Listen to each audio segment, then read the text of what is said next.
God. Thanks, Keita. Let's try that again. So, welcome back to Howdy, y'all, our television show where we head out to all these small little towns out here in America, and we bring people's lives right back into your very own television so that you can see what they're all about. It's a little slice of heaven just for you. Now, I'm JW, I'm your host, and I'd like to just remind you on what happened on our last couple of shows here. We came out into a little town called Boomtown. Very small population, roughly around 30 people, and well, unfortunately that amount of people went down by one because a couple of these boys that we've been following along ended up finding a young man by the name of Crazy Dave dead. And so they went around and was trying to figure out exactly what happened to Crazy Dave, and, well, something strange is happening here, and we can't quite figure out what it is. Something under the ground seems to be eating folk. And we got on film last time one of these attacks up here at Doc White's area where... Sorry, give me 1 second here. I'm going to go ahead and throw it there. Oh, wrong one. There we go. Where Shooter McLean, JoJo Redman, the local sheriff, and Jessup ran into one of these creatures. And, well, Jessup kind of saved the day there with a gallon of gasoline and a shotgun borrowed from the sheriff. And unfortunately, we don't know what happened to Dickie Bennett. He went off to go get some help. So before we get started with the story, I think I want to go around and just remind everybody about who our characters are in this show. So starting with Preacher, why don't you tell us a little bit about Shooter McLean? Well, Shooter McLean was raised in Boone County, West Virginia, and moved to the town whenever he was just a boy. His pa got tired of mining coal and sought a new life. His wife, Imogene, suggested that they pack up and move, so they hopped on what they thought would be a golden river back to, success and a rich life. After finding out that mining and panning and all that stuff wasn't here and there was no Sweetwater as much as there was shitwater, we opened up the Sweetwater Trading Post, and that's where I currently reside, and I own and run that establishment in this town. Well, thank you, Shooter. Moving on over to the foreloft, played by Jessup. Jessup, if you could just, your camera's just a little high, if you could tilt that down, it's perfect, because your lovely face was covered by your name tape there. Thank you very much. Jessup, if you could remind us who you are? Well, first off, stop blowing hot air up my skirt. Secondly, I don't hold with no technology. Thirdly, it's none of your damn business. I'm Jessup. Don't be coming on my property unless you want to buy some shot. That's all I got to say right now. Thank you very much. Thank you, Jessup. And moving on over to one of the few educated men inside Boomtown, old Sheriff Ted Maverick Morrison. If you could remind us who you are, sir. Howdy, y'all. I don't reckon there's much to say about myself. Well, I'm the new sheriff in town, Sheriff Ted, everyone calls me. And try and keep the peace around here. It's, even with these few people around, it's quite a difficult job. Well, I'm sure you do it well, sir. Well, Sheriff Ted's just one of the things we call you. Moving on over to Alpha Wolf Zero playing JoJo Redman. Sir, if you could tell us about you and all of your friends. Yeah, well, I'm JoJo Reuben, and this here's Bobo, and I'm the local possum farmer down here, and third generation, not possum farmer, but I'm the first possum farmer. My daddy was a coal miner and gold miner, and so was my granddaddy, and that's what made us move out here. And now I got JoJo and Bobo and everybody else. So a little mini Merle. Yeah. Yeah, Minnie Merle, I was going to ask. Old time. Didn't you last time you ended up talking about milking Minnie Merle, right? Oh, yeah. Well, Minnie Merle's a girl, right? No, Minnie Merle's a man. You milk them all the same. You just find that little sweet spot and rub one out, and then you get the good stuff, and you can use it for butter and margarine. Coffee creamer. Well, that's what I'm having right now. I'm having some coffee creamer with some mini Merle in it. What just happened? Good Lord, man. Thank you, JoJo. And then moving on over to, sorry, I apologize for my lack of professionalism here. Moving on over to Dionysus playing Dickie Bennett. If you'd tell us just a little bit about Dickie. So, let me just do a quick commercial here for Shooter's Store over to Sweetwater Trading Post. We actually have some mini Merle in a jar. You guys get that down at the Trading Post. 50% off this week. Anyway, I'm here at Dickie Bennett. I'm from Harlan County. I run the finest area in real estate here in Boomtown called Whispering Pines. Now, we are expanding, so get the land while it's hot. And if y'all have time to listen to the radio, you turn yourselves over to the AM side and you listen to a great show by Shooter and I called Ghost to Coast. Okay? And then lastly, I'd like to talk about the sheriff who made me a deputy. Now, we don't want to talk about mistakes being made or anything like that, but I'm going to say it's real gold. Well, thank you, Dickie. Now, before we get moving too far into the... How do I hear myself? Before we get moving... You're talking, you damn fool. Well, you know what? I can hear myself wreck normally, but I'm hearing myself with a 1 second delay there. I was afraid I was having a stroke, okay? But you let me be. So, just as a reminder what our story kind of is all about here, we're using the Shiver RPG system, but we've kind of modified it just a little bit to be a little bit more 80s horror comedy. The Shiver RPG is very much about 80s horror. We wanted to kind of add just a little bit of laughter into there along with all this. So a lot of the combat rolls, we're using the normal system instead of Nightmare, which means that the players don't take any negatives as they get wounded. There's a chance for them to recover if they lose all their health points. The difficulties are a little bit easier. We've also kind of taken away the idea of the Doom Clock because it was more event based. And so to kind of replace that ability to bank luck and use luck to remove the Doom Clock, we have this idea of banked luck, and we have a pool that they can pull from for their individual roles as well as some special abilities, such as finding objects and just making things useful for them. And so the idea here is that people are probably going to die, but it's probably going to be in a spectacular fashion, 80s action horror comedy type thing. So I think with that, introductions have been made. We've reminded everyone of the story, and we're saying howdy to Mama. Good to see you. And I think it's about time to move on over to Dickie Bennett. What do you guys say? Yeah. Anything else we need to cover here? Nope, that there was pretty as Dolly Parton's pearl snaps.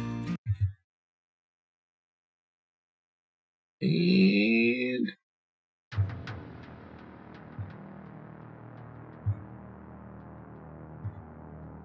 Dickie Bennett. What? Let's remind ourselves where you are. So one of these land sharks that has been chasing you ever since you left the other four up at Doc White's. Yeah. Is under the ground. You have a small fire going from where you lit that gasoline. And it's kind of hard to see. What are you doing? So that worm is still pissed off at me right after I burned its haunches, whatever you want to call it. Its mandibles. Mandibles. It is not happy with me. Not at all. Last I remember, rest in peace, the A-Track and Bon Jovi. But The bastard. I was kind of standing still to see if the response from just not moving would do anything with this word. That's right, because if you recall, you ended up pushing play on that 8-track, if I remember correctly, and the music brought it over towards the vehicle, and that's when everything kind of went a little nuts, and it ended up knocking you for a loop because it actually threw that truck. So, go ahead and do me a smarts check. Let's go ahead and start with that. I think that's a good place to get our first roll. Well, Our first roll rolling, if you will. Smarts and Dickie Bennett, they don't mix, okay? So everybody go ahead and wish on a glass of Merle milk. And see, Oh, double nasty. check to make sure I don't have something special here for Mr. Bennett when it comes to smarts. I do. I have one talent. One smarts. One smart. Let's not get carried away, okay? Wait, I don't have to put in the talent dice, right? Nah, just do the roll. Yeah, just click on your icon and do the roll that Severian so generously developed for us. Okay, so what do you want to do with that luck?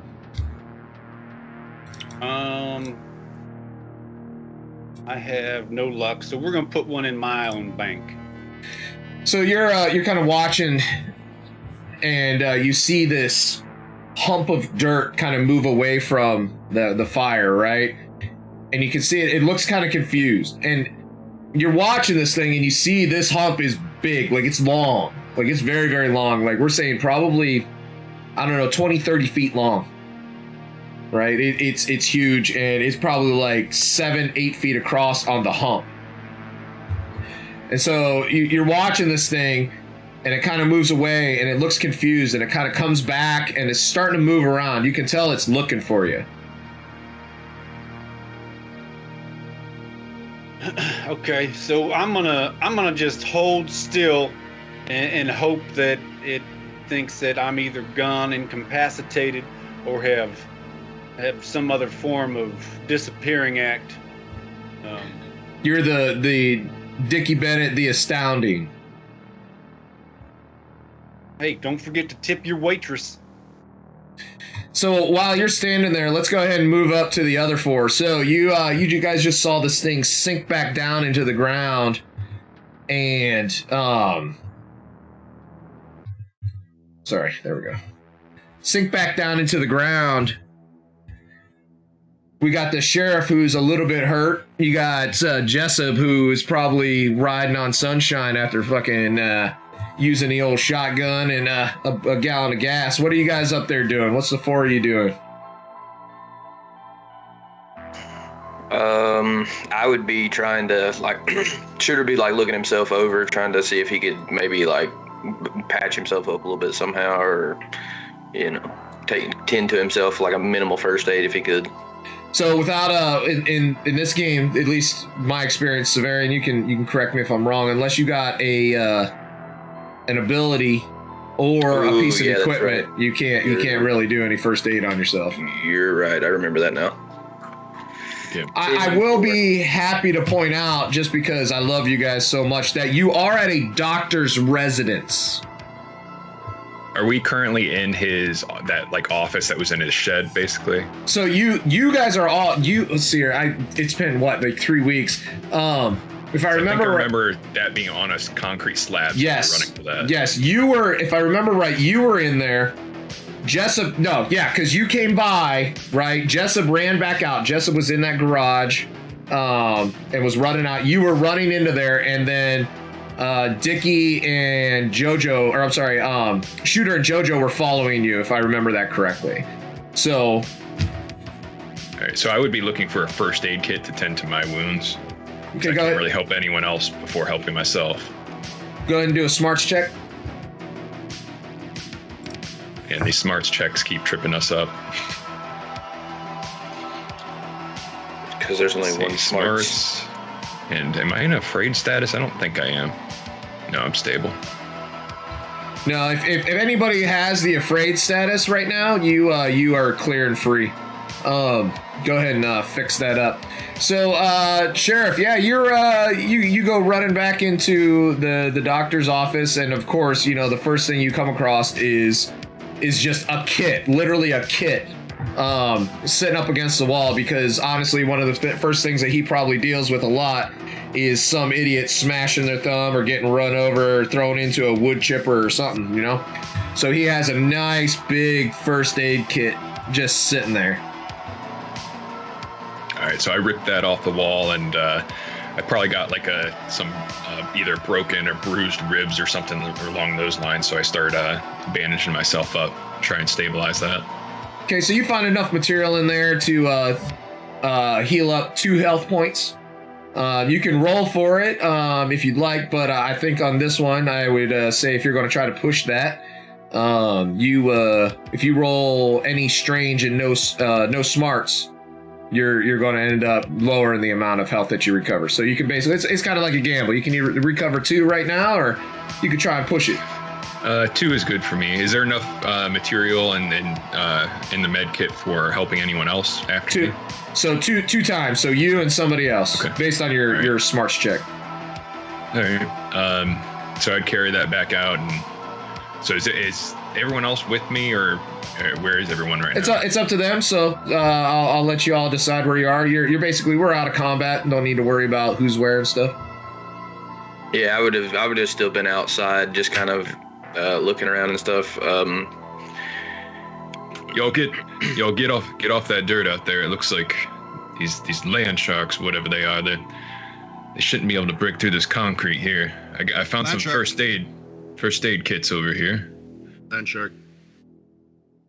Yeah, Jojo, how y'all doing? Check on Bobo. Go ahead, preacher.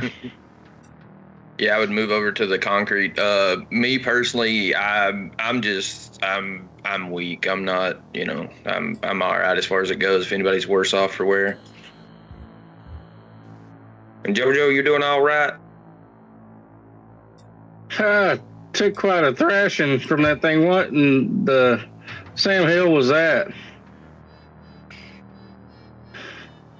That's one of them land sharks. Sheriff, you making a silent movie? Because I can't hear you. Sheriff?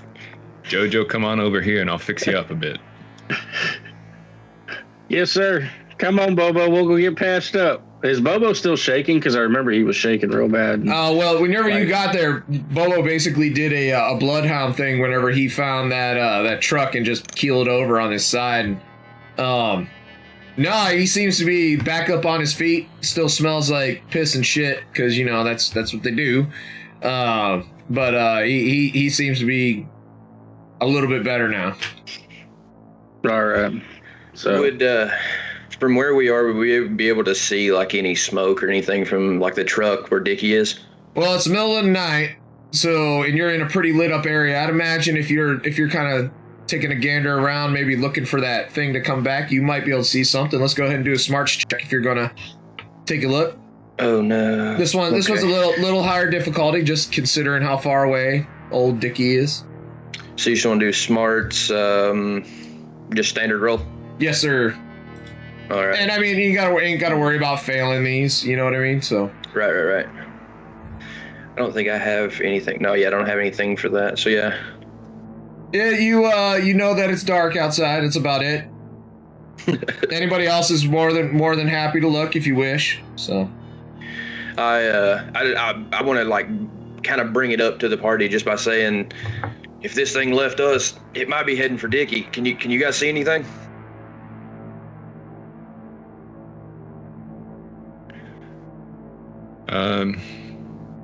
I would treat some of Jojo's wounds and then try and take a look for myself.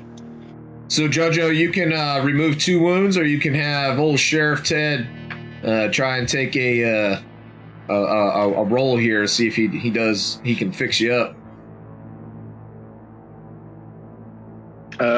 Yeah, if he wants to see that he can fix me up all the way.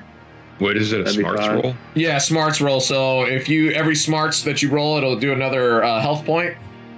But if you don't roll any and you roll any strange, it's going to reduce the amount that he gets. I'm not going to risk it. I'm just going to heal him up 2, and I'm going to say, now, Jojo, I want you to hang on to this first aid kit and help anyone out that needs it. You hear? I'll do my best. Well, that thing's empty now that you healed up JoJo. Oh, I thought I had one more. Okay, Yeah, it was two. One for you and then whoever. Got it? JoJo still takes the container and he goes, "Look, Bobo, we got us an empty container. We can use it for something, hiding all our treasures in it." Bobo tries to crawl inside the box. Bobo, you're too big. You can't fit in that. Come here. And then I have him pop up in my... In your kangaroo pouch? Yeah. So in all that scuffle, what's the truck that we found in the ground? What's it look like now? Is it just completely swallowed up, not there anymore, or what's the status of it? So you were digging it out, right? And if you recall, it was pointed upwards, and the back of it was tore out, like it was shattered, and there was blood all over the place. If you keep digging, you would see, you could see more. It's not pulled out. It's a truck, and it's literally like this. So you got like 8 feet of stuff to deal with. You know what I mean? Right. And all you've done is uncovered the cab. So do we have any other vehicles around here that we can see? Yours. I thought Dickie took the Jeep. Dickie took Jessup's truck. That's right. Okay. Yeah, thanks for that, Dickie. Hey, you're welcome. I did us a service, and I actually just remembered. I left because I was going to get Buckley's bulldozer that he rented to pull that truck out, and that's when Mr. Worm met your truck. That's true. Sheriff Ted, if you want to do a luck check, I'd be happy to tell you if there's any other vehicles here aside from your Jeep. Ooh. Yeah, there's one other car there, but it looks like the engine's sitting on the ground. Of course. All right, everyone. We need to get ourselves back into town. Something strange going on here. We don't know how many more of these things there are. I see that Jeep out there. We need to hightail it back there as quick as we can. Jump in and get back to town, somewhere safe. Now, Shooter, you got a solid foundation under that store? Yes, sir. We spent a good bit of our pay making sure it was on level ground because of all the flooding that happened that year. All right, well, I say we test the ground out here before we go out driving. There might be one nearby just waiting. Any ideas for distraction? I got a great idea, Sheriff. How about you go on ahead, and we'll see how you do. And if it don't get you, the rest of us will follow. Now, that's a mighty fine idea with me, Jessup, but you want to stay stranded out here by yourselves? Fucks. Do we break up or we go as a group?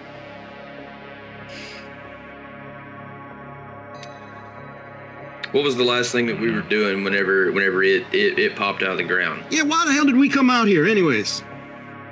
Looking that's for Doc right. White to we have examine You have that snake-looking thing that you wanted the doc to take a look at because the biologist vanished into thin air. Yeah, well, we're underground. I'm trying to think of it. Did we do anything to maybe bring it on? Was it just surprise? What, you think maybe you hurt its feelings there, Shooter? I mean, I could have very well. And maybe if we got together and had a little powwow, we could, kiss and make up? I mean, if I'm in the bed asleep, last thing I want somebody knocking on my damn stuff. So it's our damn fault. Is that what you're saying? I'm just asking. I'm sorry. I'm just a little on edge. And damn it, I'm telling you, if my truck don't come back, he better be dead. Y'all think it's because me and Bobo here started our own possum gang? That's what it is. It's the Reuben turf war. Jojo, that's a good point. You got away with animals. Maybe you could, maybe you should go first. Yeah, won't you try talking to it? Yeah, try talking to it. Use your charm. Go out there and speak land shark. Listen, I'm a possum whisperer, not no Martha whisperer. So I ain't gonna do that. There it is. I was wondering where the Martha references were.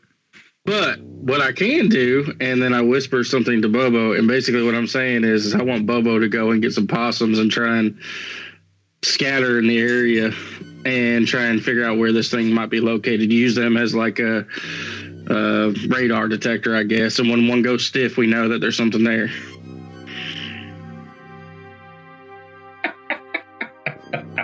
Are you sending out possums right now? Yes, my possum squad. This dude is literally letting loose canaries in nerve agent fields right now. I love it. That's exactly what I thought. I'm like, oh, this motherfucker's gonna be a bunch of caged possums just sitting out on the perimeter. Fucking, oh my god. Walking every 3 foot, throwing a possum out. 3 more foot, gentlemen. Some of them have recon goggles, like night vision goggles on. The other ones have like infrared sensors on. Oh, all right. It's got a big light spinning on its back. Jojo, do a luck check. Possum I'm actually gonna spend my 1 luck for this. All right. Oh, good heavens. I love it. So that would be 7 and 1. Oh. All right, so I think that's the first grit symbol I've seen in like a year. We just do not see those things. And the first heart one. You brought a couple of your gang with you, right? I mean, you had Minnie Merle and you had Bobo and you had a couple other ones, and so you kind of look into Bobo's eyes and you stare really hard, and you what do you say to Bobo? Bobo, this is very important now. You and your team gotta go out like James Bond. All 2 or 3 of them that's been around at this point. You know, that Sean Connery and his fellers. But I need you guys to go out, recon the area. If there's something out there, you let us know. Well, we know you'll let us know because you're going to faint and pass out and act like you did. But I'll come get you. We just need to make sure this area's safe now. Can you do that for me? You would swear that this thing is listening to you as you talk, right? Like, and it's just staring into you. And if anybody were to ask you later, you would say that Bobo nodded his head before just scampering down and taking off.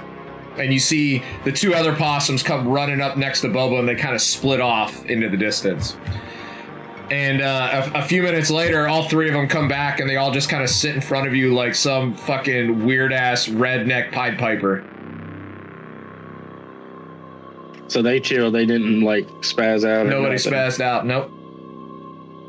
Well, Sheriff, I think it was clear. All the possums came back just fine. None of them spazzed out. None of them stopped dead in their tracks and pissed themselves. I mean, Bobo still smells like piss, but that's just because of the thing that was in that shed. So, I mean, like, you know, and or maybe that's just my overalls, you know. Yeah. Well, all right then. Well, let's head out to the Jeep. I'll pile in and let's get back to the town. Maybe we can find where Dickie went. We gotta get people out of this place. If there's more of these, they're gonna take over the whole town. It's not safe here anymore. Next thing you know, they'll be running for sheriff. So, as we're piling in the Jeep, I just kind of shut my door and I kind of rest my hand like on the top of the door, just on the cab, and I'm just like, I cannot believe Squall Team 6 just saved our life. Well, before we even like leave that concrete pad, I say, now I know none of y'all really read books or anything, but there's this book I read once, and it had some similar situations in it. Now, if we walk without any rhythm, we might not attract them. So just remember that. And I'd start like slowly stepping, quietly without rhythm towards the Jeep, and hope they follow suit. Sheriff, you ain't never had no damn rhythm. Hey, we everyone Baptist, there ain't rhythm in here amongst us. Wait a second here. Wait a second. Hey, GM, wait a second. Where's I don't got your name down here, GM. You're the one that named me, fool. J-Dub. JW. Yep, here it is, JW. Hey, I take a quick look around. Is there anything here we could possibly use that we could take along with us? I don't know, just a shot in the dark. Go ahead and do a smarts check.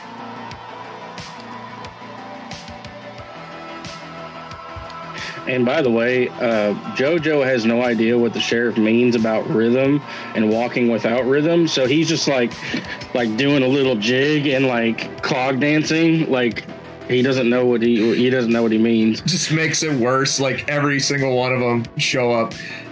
Jessup, so you're kind of rooting around in the garage, right? And you find yourselves. Let's see here. You could find yourself an axe. That'll work. Now, all right. Can I? How far away is the Jeep? It's just right there, right? Yeah, it ain't that far. I'm gonna go into. Can I go into stealth mode? Yeah. Yeah, I'm gonna go in stealth mode with my axe and make my way over to the Jeep. All right, so y'all make it to the Jeep and take off if that's what you wish. Yep. We heading back toward the Sweetwater. Yes. Understand, Sweetwater. Now, Dickie Bennett, your nose starts itching. My what? Your nose starts itching. You start getting one of them. Oh man, I'm gonna fucking sneeze. It always happens at the worst time, right? Go ahead and do a grit check. Grit. All that booger sugar.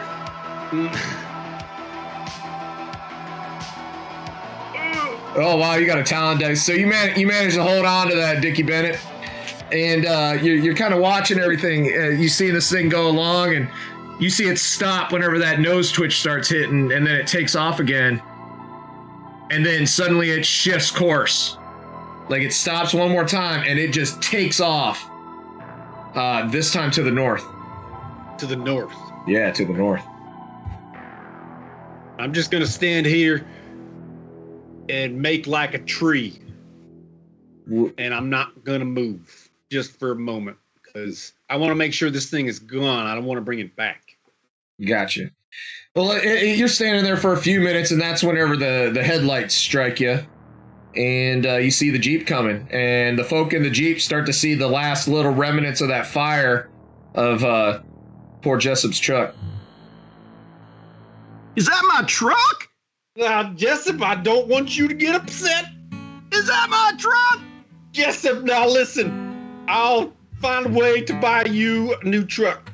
You damn fool! What'd you do to my truck? Do you guys know what I just dealt with? Yeah, One fucking up my truck! Listen, you can still hear Bon Jovi playing, so the 8-track works. I know that's the only thing you liked about that truck. Now, Dickie Bennett, I'm gonna tie your hide, son. listen, I'll even get you a free session with old Martha. I at least owe you that. Now you're just adding insult to injury. So, y'all, I don't know, but after I left, one of those little things was a big thing. The land shark. And the damn thing, it attacked, it done flipped his truck, and it seems to be like it senses the vibrations or movement or sound or something. I don't know, but when I stopped moving, it done left town. It went to the north. So you Dickie, didn't you been kill it? looking at them nudie magazines again? Because you just described something like you've been watching the nudie magazine. No, my subscription been up for a while. I got a lot of old material. Sheriff, Fair what did you enough. say? I said you didn't kill it then? We found one down by Doc White's and we killed that thing. You killed it. Killed it deader than 4 Right. o'clock. I didn't kill it. Hell no. Well, then it's around here somewhere. We don't know how many of these things there are. We need to... How'd you kill it? Well, instead of standing around here, John, if it comes to vibrations, let's get the hell out of here. That's Yep. a good idea. Hop That's a in good the idea. Jeep. We're gonna head over to the Sweetwater, We need to round up everyone in town and make sure that everyone's safe. Except Martha. Cause fuck that bitch. You know, strange. In my notes, I actually have a note here that says, tie Martha in her trailer and gag her. Well, that's because she basically had brought almost everyone from the Whispering Pines over towards the Sweetwater to come see the dead body. Now, does anyone know, old Dale out there, how many they can fit in the bunker there? I can't say I do, Sheriff. Do you still have any shotgun rounds back at your place? I don't think so. I think I pulled the last bit of them to come out on this expedition. I can't help it. The Sweetwater's like a damn geographical oddity. 2 weeks from everywhere. Takes a minute to get some stuff, bro. I sure have some out of my trailer, but I'm sure I got a lot of... Well, there's a thought. We could go out to my trailer. I'm sure I got shotgun shells and I got plenty of shine. I know what you ain't got, a truck. Damn, dude. This is a little too soon. Shooter, that is too soon.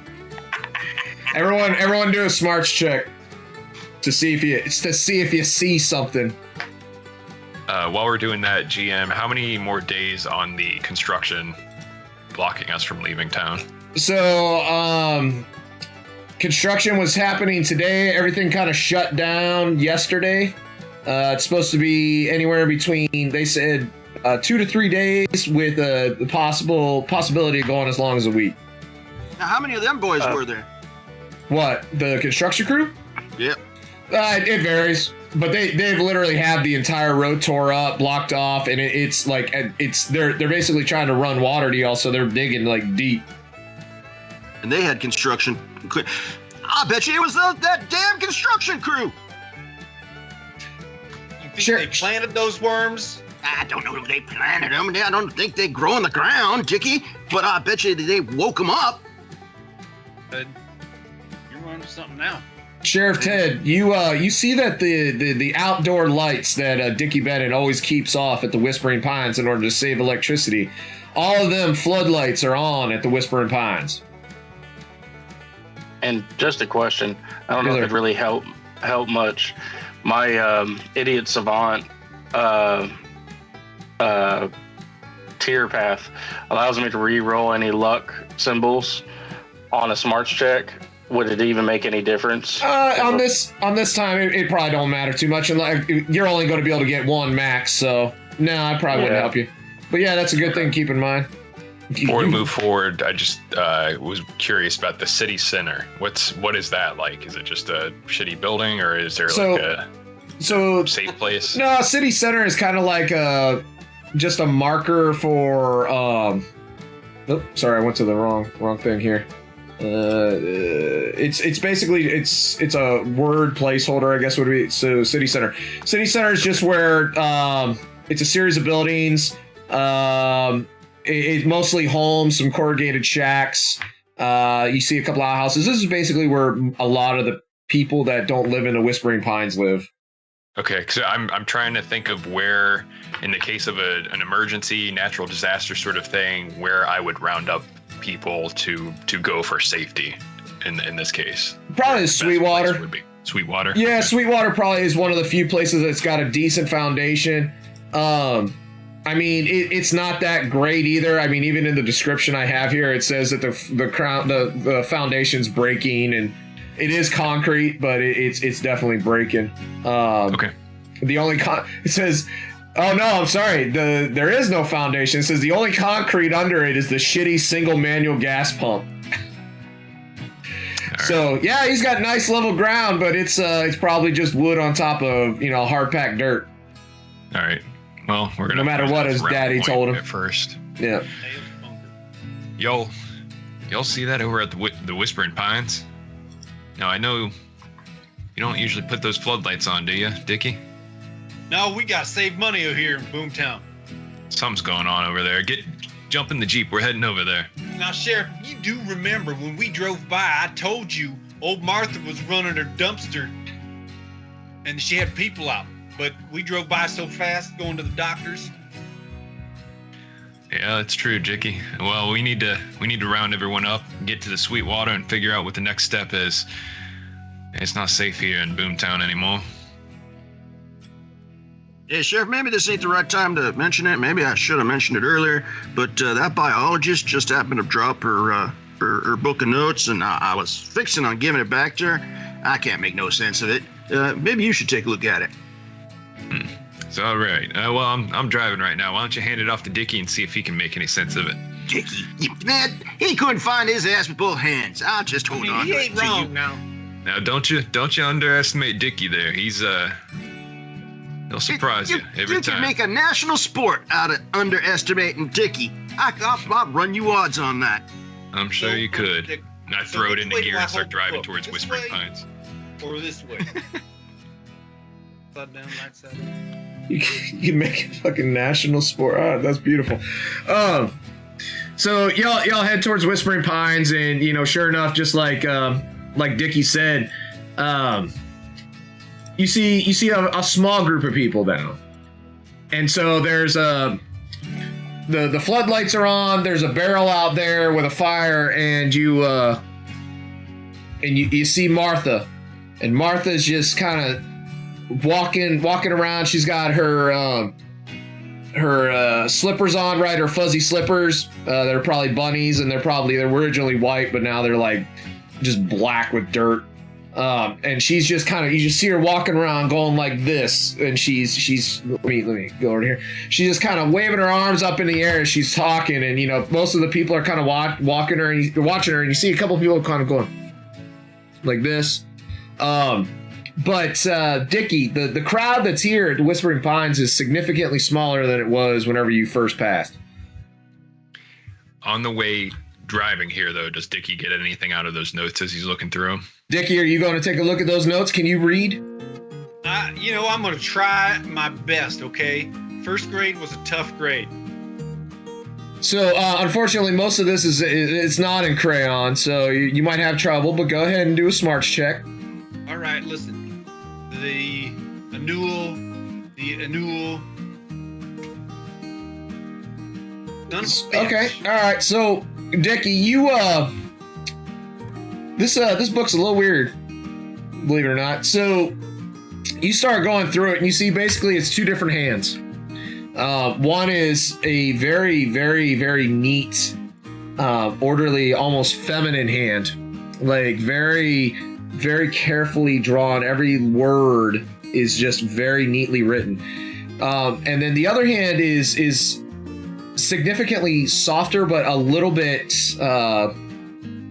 more hastily written. And you see some pictures in there. That's pretty much the first thing you focus on, because you can barely read. And you see a picture of that worm that you had in the back of. No, it's in the back of the Jeep. And you see some arrows pointing towards it and labeling different components and question marks and stuff. And there's some words written next to it, and it says, things like first stage. It's like asking, what is this? What, is this thing going to grow? But the weirdness, and the reason why this is so weird, you can tell that it's a biological reference, and that they knew about this thing. But what gets weird is whenever you flip to, you start to go towards the back,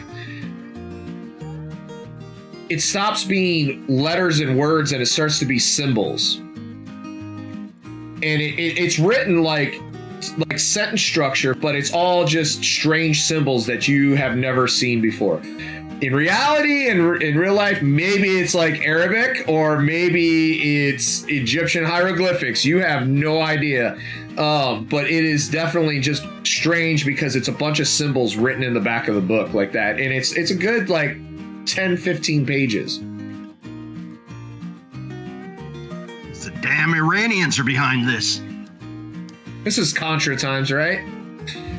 I'm holding the book up towards Jessup and everybody else and saying, they knew what was going on. You can see it.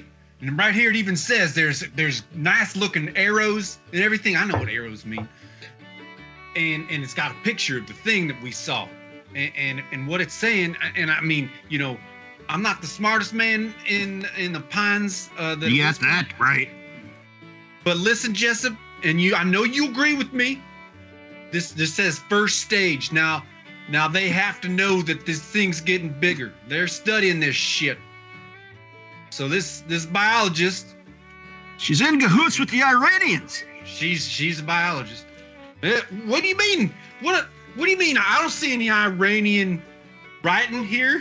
What is that? Those whatever that is. Those squiggles. Those squiggles, Hold on now. I don't know what those are. Maybe somebody was doodling. Hold on now.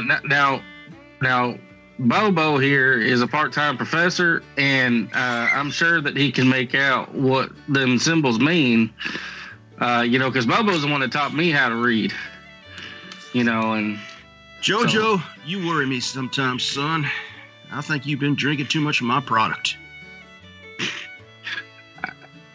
well, I wasn't bottle-fed or breastfed. One of the things. I think I was bottle-fed, but not breastfed, but not the right bottle. Yeah, but not the right bottle. Yeah. Gentle reminder: 5% off Merle milk at Sweetwater. All right, now. Good eyes there, Dickie. Keep looking, see if you find anything in the notes. It looks like we got some commotion going on here at the Whispering Pines. So you say those things are attracted by vibration, right? Well, I say we just let those people continue on making that noise, and we just wait and see what happens. Jessup, thanks for your input, but we're not using live human bait here. It wouldn't be Now- the first time. Were you able to see the thing I just shared? Yeah. Okay, that's what the writing looks like in the back. Well, I'll be. Well, hell, that's just backwards. Hang on. I take the paper and kind of hold it up to the light. Still can't read. It's like doodling. Wait, Dickie, Shooter, didn't y'all talk about this in your Ghost to Coast? I remember something like this. Like y'all end up talking about strange things happening with there being lines being drawn, like in cornfields and all that other junk. And I want to try and see if I can see if it sounds familiar. That's absolutely correct for your sound familiar feature there, JoJo. Go ahead and do your roll, my friend. That's all fine and good, Jojo, but we ain't no damn cornfield. Dickie, I Talking told about? you they was conspiring, and that don't even mean sweating either. You know, the Was government probably- Was it strange or luck, JoJo? Luck. It's Luck. a luck roll. Oh yeah, you're baffled. Maybe the writing just kind of makes you feel funny in your pants. I don't know, but either way, it's just something strange about it, and you just can't put your finger on it. So I look at it and I look really hard, and I even lift up my hat and I look at it, and as I'm looking at it, I'm like, y'all, I just had an epiphany, and then an idea. This here writing, think about it. Who sent the doctor here? It was the government, and who's looking into my possums? So that means that the government's looking into my possums. This is government conspiracy. Get this thing away from me. I don't want no deal with this. I want no deal with this. No, I think he's correct here. Kind of looked at the sheriff, and I've been a deputy for 2 hours now, and this really smells like real government stuff, military. Yeah, I'm sure you guys were right. And I just step out of the Jeep and start walking towards the crowd. So I would actually kind of jump, kind of step up to Sheriff, walking alongside him, and I'd be like, all jokes aside, Sheriff, there ain't nobody we don't know this. There ain't nobody knows what this is except for that biologist lady. So we're gonna have to track them down. And that's just all there are to it. We're gonna have to figure out Yep, we may get to the bottom of this, but the important thing right now is protecting the people of Boomtown. I agree. As Except we're- Martha. Fuck that bitch. As we're near the back, I look to Jessup and I look to Dickie, and I'm like, The sheriff's paid by the government. We can't trust him. Dickie, you're a deputy now. I can't trust you either. Get the hell away from me, Satan. Get the hell away from me. I kind of put my arm around him, and I kind of pull him to the side and say, I'm like one of those. And I start backing away. I'm like one of those double agents. You can trust me because I'm trying to get information against the government. So I don't know, Dickie. You be talking about some good vibrations. I don't know about them good vibrations you've been feeling, and it must be something to do with that damn government.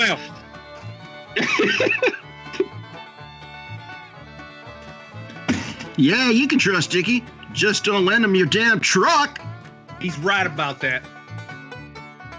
That is an accurate statement. So y'all get out of the Jeep, and you start approaching. You can hear Martha, and she is just ranting and raving, and she's just at the top of her lungs. She's like, I'm telling you, they'll be back soon. They'll be back soon, and they're going to have evidence that there sheriff is behind all of this, and he just wanted to kill Crazy Dave because he was a nuisance. And Crazy Dave owed me $5, and I never got it back. Yeah, how many times I told you that Crazy Dave don't owe me $5?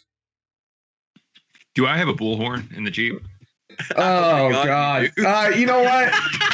If preacher hopes to God that you have a I'm gonna say some sort of prayer. Give me some kind of luck roll.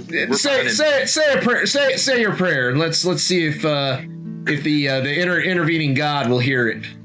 Watch this. You ready? So as he mentions a bullhorn, I just kind of look over and I say, "Dear Heavenly Father, I know that you have helped people, and I am asking you to help me. Please let us find this bullhorn or something. I pray. I swear I'll go to church probably every 2 Sundays. Let's do 2 Sundays. Yeah, every 2 Sundays. As long as it falls on chicken night. And let's find this bullhorn, please, for the love of God. And be with the starving children. Amen."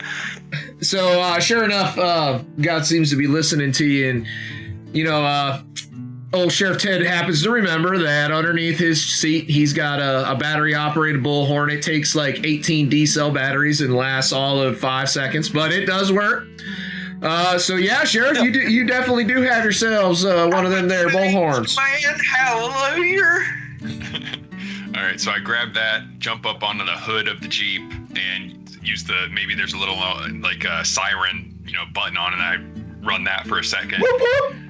And then I call out to everyone, residents of the Whispering Pines, I've declared that there's an emergency here in Boomtown. Everyone gather at the Sweetwater. Your lives are currently in danger. Again, gather at the Sweetwater. Your lives are in danger. Seb's panic. So whenever you do that, right? Martha turns around, she crosses her arms, just stares at you like this, got it kind of hunched over a little bit, and she turns around to the other people who are kind of like looking like, what the fuck? Like maybe we should. She's like, don't you listen to him? I'm telling you, it is his fault. He is the reason that Crazy Dave. I kept doing that the last time. Crazy Dave died. Don't you dare listen to him. He is just going to get you killed too. We gotta wait for the rest of them folk to get back here from going out and searching, and then we'll see for sure that the sheriff is responsible. Going out and searching? What's this all about, Martha? Well, while you were off gallivanting around, doing your thing, probably drinking old Jessup's moonshine. Jessup, by the way, is my order ready or not? Because I'm really thirsty. I just really kind of need just a little bit of love, if you understand what I'm saying. I love you, Jessup. Anyways, so Sheriff, where y'all were just out there dicking around with Dickie Bennett and Shooter fucking bitch boy, I sent out my own posse to go look for some evidence on what happened to Crazy Dave. There are about 8 folk out there up north looking right now. And I bet you any minute they're going to return here and have the evidence that we need to put you behind bars. You may have just sent them all to their deaths. I hope you know. There's something out there that's eating folk here in Boomtown. I'm sorry, eating folk. Doc. Yeah, White Martha, can you dead. turn around? Okay. I don't see no Chuck up there. I think we're good, Sheriff. Well, I don't understand a lick of that, but you are just a rude man, Jojo Redman. You just take your little possums back there and you go milk them, okay? Now, Martha, I need you to round up everyone because I see they trust you here, and that's okay. I need you to round up everyone and get over to the Sweetwater right away. Well, Sheriff, I'm going to tell you what. If you're going to be giving me orders like that, and not putting me in handcuffs, Don't do it, Sheriff. I think I should be deputized. I think I should be deputized, and I think I should be paid reparations for the money that Crazy Dave owed me, along with interest. If you pay me that, I will round up these fine folk here of Whispering Pines and take them on over yonder to the Sweetwater. I jump down off the Jeep hood, get up close to her. Now, Martha. And she smells like vinegar. Fuck you. Yeah, she does. Now, Martha. Pickle juice. I don't owe you nothing. Now, you either do what I say, or I take you down to the jail, and you rot there for a while. Are you threatening me with a good time, Sheriff? Go ahead and do a heart check. Can't get much more right. I'm trying. I was trying to give you a chance to do a heart check, Sam, because I know that's like your strongest ability. It's like you need after every single fucking failure. I get +1 talent die when making heart checks to intimidate. Does that count? Yeah, sure. Okay. Yeah, Sparrow knows.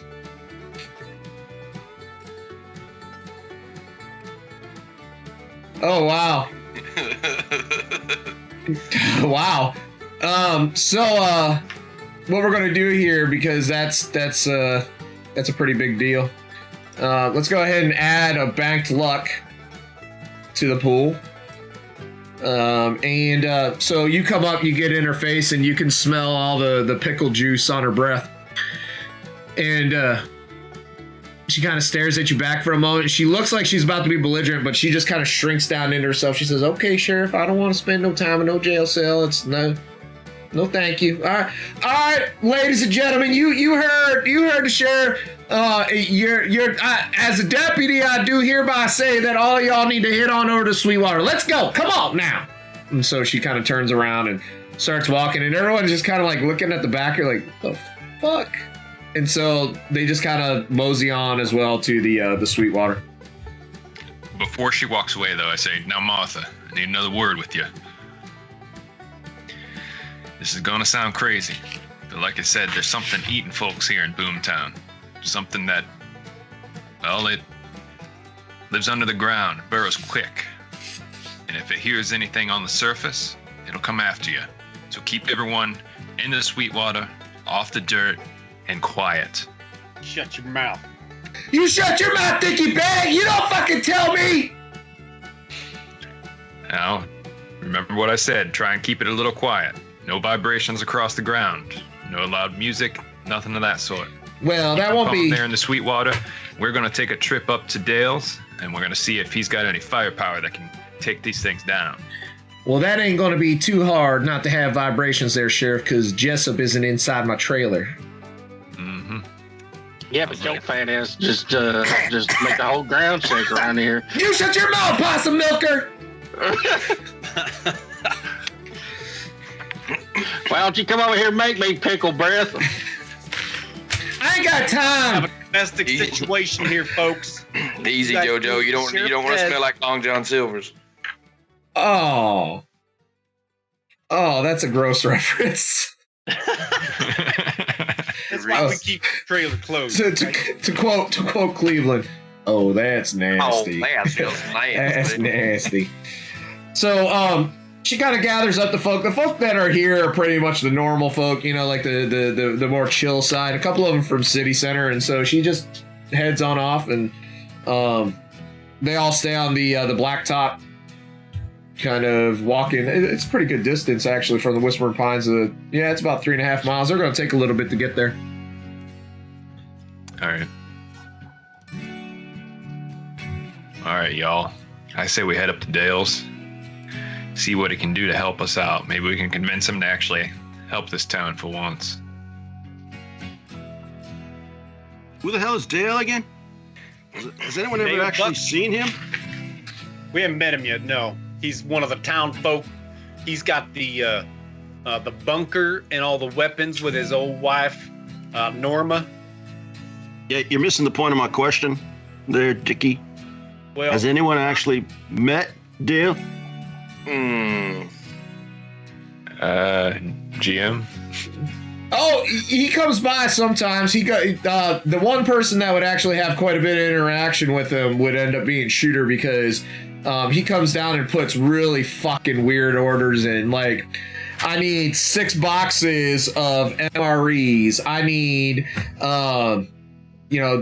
10 pounds of black powder. Like, he gets all those weird ass orders and he pays everything cash. Not that fucking Dickie Bennett would be able to accept a check. I just feel like none of those orders would be weird to me. I mean, like miners dynamite, shit like that. I get it. It's not going to be. I'll tell you what. In 2022, it would be a weird fucking order, right? Yeah. In 1982. In the middle of bumfuck Arizona or wherever the shit we are, it's not going to be that weird. Like, you probably have a catalog for it. Yeah, weird orders is like I'm trying to order cow skulls and salamander tails. Like, just like. A lot of radio equipment. I've had dealings with him. Hold on. Yeah. I've had a few dealings with him. He's not a bad guy. He's a bit of an odd duck, but he's not a bad guy by any means. So is that the plan? We're going out to Dale's? Yep. Sounds like a plan I say to me. we see what kind of firepower he's got. See if maybe his bunker can hold enough of maybe the whole town. Hey, Seems like the safest place. JW, is my trailer? How far off is my trailer? I know it's not here in town. I would say it's probably. Let's see. We should probably put that. Let me put a little box, and we'll indicate that is your home or residence. Do a slash roll 1d8. Do I get to watch Martha unlock the door to the Sweetwater? You're like 3.5 miles away. I was about to say, because you remember I rigged a bucket. I know.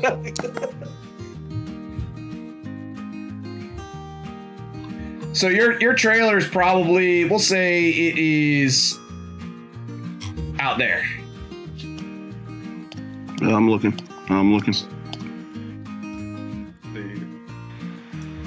Oh, okay. All right. I Cool. see it. All right. So just use that as a compass rose, and so that's how we came up with that. And so Dale's bunker's up here in the upper right-hand corner. So yeah, again, the only person that's really had too much interaction with it, he kind of stays to himself, him and his wife. His wife's known to be a little bit more genteel than him. The only time that Shooter, the conversations you have is he loves to talk about your show. Okay. Can I have a brief description of what he looks like? Just a kind of reference for Sure. people, or you want to send it to me? I mean, do you want personality wise, or do you want looks? Just in case. I mean, for like role play. Oh no, I mean, you guys would know what he looks like. I mean, he Right. drives a red pickup truck. He's probably about 6'5". Got a mustache. Looks like he's trying to look like Magnum PI. Wears the super short shorts. Cut off jean shorts. If he's not wearing camouflage utilities. Always has a hat very similar to the one you got on your head, but he actually bends the bill because this isn't in the 2000s yet. He just looks like a beer swilling, skinny, tall guy. Gotcha. And his wife looks like Reba McEntire. Awesome.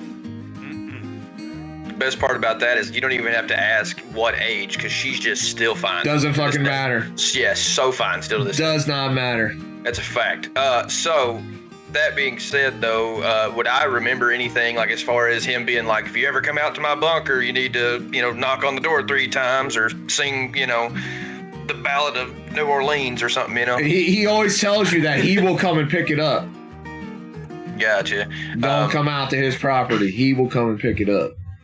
Gotcha. Does he have like a CB handle that we could get a hold of him on a radio by any chance? Probably. He would have to. I was about to say about has to. Yes. Yeah. Would I have picked up on that in our conversations with him? Would I be able to contact him via radio on our way? Do a luck check. Let's do a luck check. Oh, baby. Anytime I can't fucking decide, it's just like, that is the one skill in this game that I love. It's like, just fuck it. Just do a luck check. Just do a luck check. We're fine. Do I get a talent die on that one? Now, if I could Yeah, I do get a assist talent him, die on that one, actually.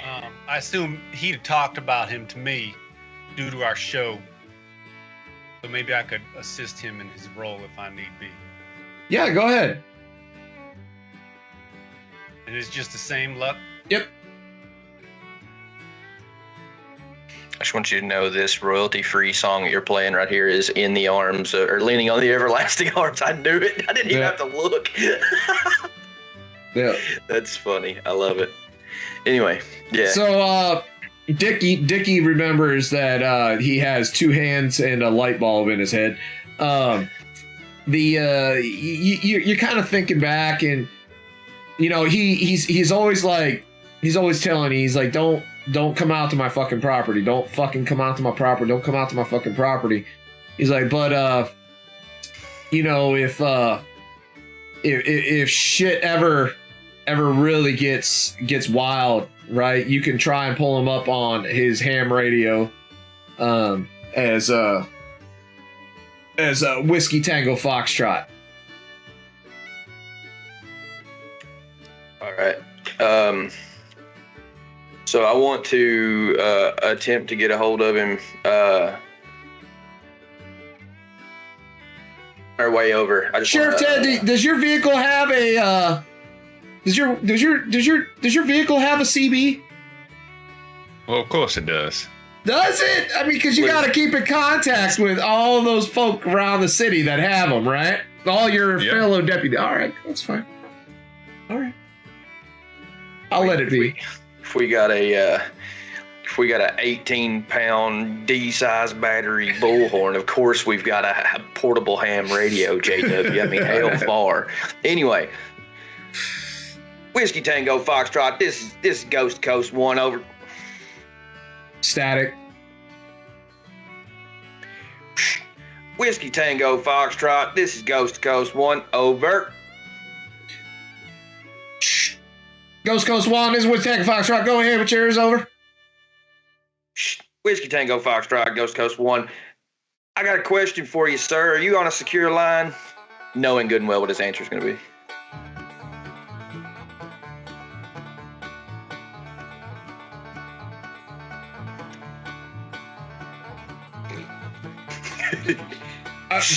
Whiskey Tango Foxtrot.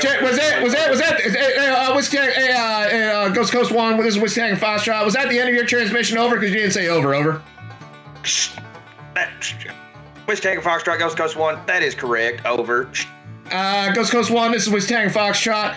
Be advised, this is an open line. We do not have any type of encryption on this, and I appreciate if you get off this line right now, so in case emergency comes up and I can get this secured. Thank you, over. Whiskey Tango Foxtrot, Ghost Coast 1. Understand previous transmission. I will be en route to somewhere close to your location, just north side of the DB. Over and out. Okay. Whiskey Tango Foxtrot. Also, you are gonna want to hear this. I promise. Over and out. So I'm just gonna we're gonna move kind of right at the edge of his property. I guess not quite on his property, but that's kind of where we're gonna be at. All right. All right, y'all. Keep an eye out for any of them land sharks as we're driving. And so I would let the rest of everybody know. Say, hey, we're not going to actually cross onto his property. We're going to be right on the line of his property because he probably will shoot at you. So, anyone else need to do anything at the Whispering Pines before I move you all up to? That's not what I want to do. Before I move you on up to the Dale's bunker. I was just gonna go ahead and grab my chainsaw. Make sure she was fueled. Do you have a chainsaw? Holy shit, you do. Yeah, he's been trying to take care of that damn tree for Martha for like, I don't know, 6 years now. And y'all got that wood chipper there at the Whispering Pines too, don't forget. Yeah, I do. So- I do. That's where Martha's gonna end up. She keeps it up. Yeah. Just bring that good sized steel weed eater too. So you grab your chainsaw and it's all good and fueled up. Got that nice 50-50 mix, oil and gas. Still. She fires right up, no problem. Anybody else? Nope, I'm good. Have I got any shells left? Have I still got my shotgun? I don't even remember. Oh Hold no, on. why don't you go check your truck and find out? Too soon. Too soon, shooter. Too soon. So you fired one last time, so you still got 5? Dang.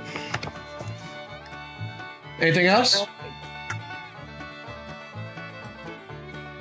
So y'all drive up. No incidents, staying on the blacktop, and you pull up in front of Dale's bunker, and nothing happens right away. You guys just gonna wait there? What's it look like? What's the area look like here? Like, does he have signs posted? Oh, fuck yeah, dude. So first off, there's chain link fence all the way around. It has all of those very typical signs that you would see. Something like, trespassers will not be arrested. They will be shot. Right? Like, We don't call 911 around here. yeah, exactly.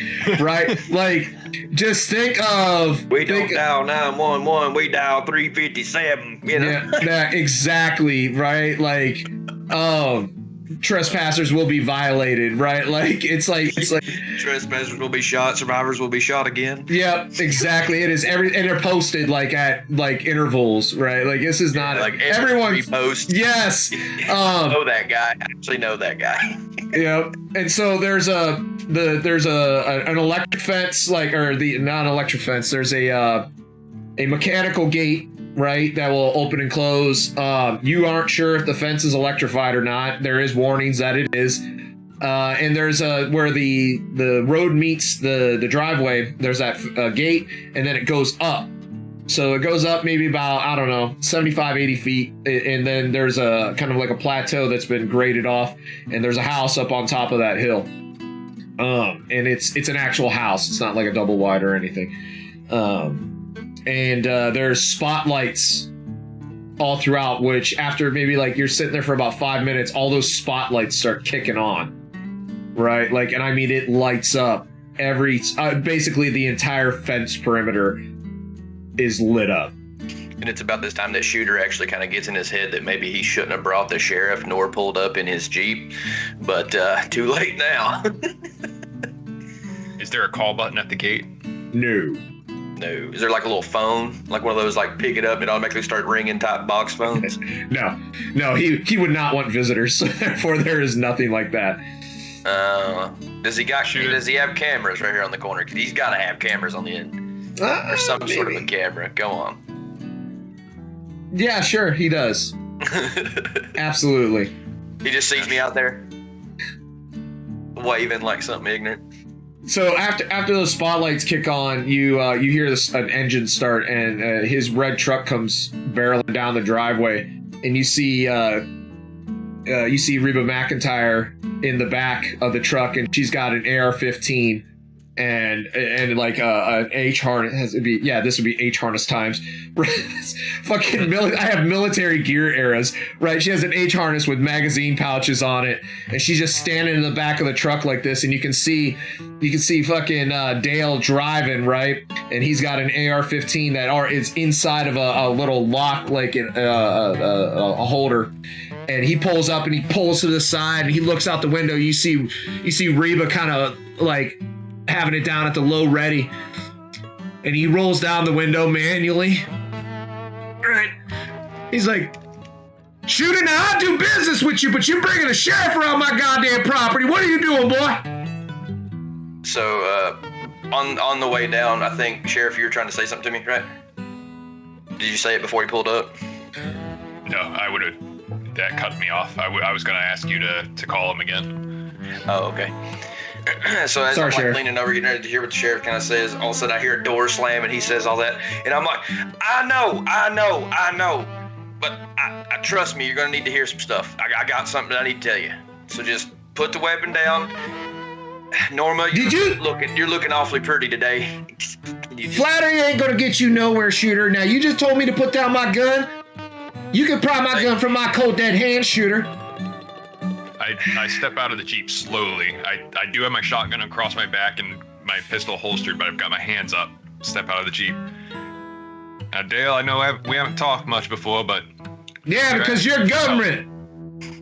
Yeah, that's true, but even so, this town needs your help, and that's why we're here. Now, can we just have a nice, quick conversation? It might not be safe out here. Why wouldn't it be safe out here, Sheriff? Are you threatening me? You know, I'm on my property, and there is castle doctrines. Is that a thing? I don't fucking remember. Hold on. Let me ask Google. Castle Doctrine 84. Now, Dale, I know you keep an eye on these parts here, and I'm sure you're aware of them there scientists out there, right? Yeah, I think them scientists are government workers out here spying on me. Maybe even one of them commies, right? Because, you know, Red State's going to be invading us sooner or later, and only the prepared are going to survive. You understand me? I understand, and they might be working on some biological weapon. There's some animals out here that they're doing something with. They already ate Doc White, and we need your help. We need your firepower and your bunker to protect this town. Do a heart check. All right. You're not intimidating. If you were intimidating, he would just shoot you. Yeah, I'm not even trying to intimidate him. He said you're not intimidating because he will shoot. Literally. I'm gonna add a skill die with my banked luck, though. Okay. And also, can I maybe try to do the luck check and say, also, after all of this, I want to talk to you about possibly having you on my show. Go ahead and add luck into there, the shooter. Let's see, luck check. I lean over to Jessup. See, Boom. I told you, I wasn't crazy. They's all government. This is all linked together.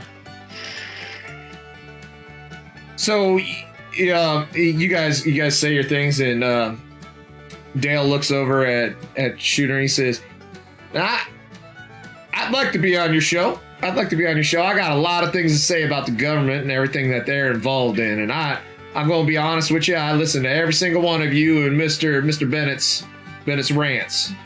Well, So me and Dickie's been talking about it for, I'd say, close to 3 months now, about having you get on the show. We've been wanting to get together and plan with you and see what it is that you'd like to talk about, because we've got some things that we want to. We're actually working on a big episode. We've got a bunch of stuff we're about to drop, and it's going to change and blow minds. And I think the only person that we could have on the show that would equally add up to that would be you, sir. Shooter, he's right, Dale. Listen, and it came to my mind. Listen, it's going to be a special part of Ghost to Coast that's called The Only Good Red is a Dead Red. And you being a speaker about a dead commie, I think we make millions. So Norma lowers her weapon, and Dale looks over at you. He's like, you goddamn right. That's very true. And so Norma lowers her weapon, and she's kind of smacks the top of the truck. She says, Dale, shut your mouth. And she looks over at the sheriff. She says, Sheriff, we would be happy to have you on our property. Thank you for bringing this to our attention, because it's very important. It sounds like. Now we're gonna go ahead and open up the gate. Now you need to make sure that you follow us exactly on the trail. You go exactly where we're going, because if you step off, there's a good chance you're going to hit a landmine. All right, will do, Dale. And I start to follow him. So they lead you up, and you go up to the house, and he pulls up next to the garage and gets out of the car. And his truck, he shuts it off. Normal hops out and says, So you're still outside of the house, right? And he says, so what's going on, Sheriff? And actually, it's Norma who asked you. Norma's the one kind of speaking now. Well, Dickie, why don't you pull out them there notes, and we can show them what we're dealing with. So, you know who I haven't made do a luck check in a while? Jessup, do a luck check. Do a truck check. You feeling lucky? I don't wanna.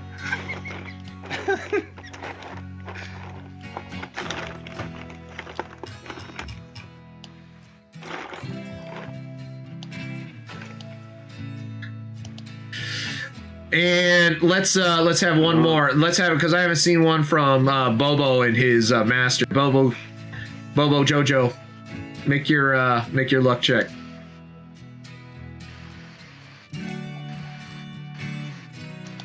Oh, honey.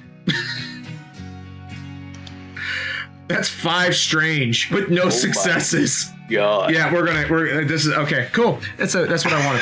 That's perfect. Well, the doom clock just blew up. It's perfect. Immediately went from stable to terrified.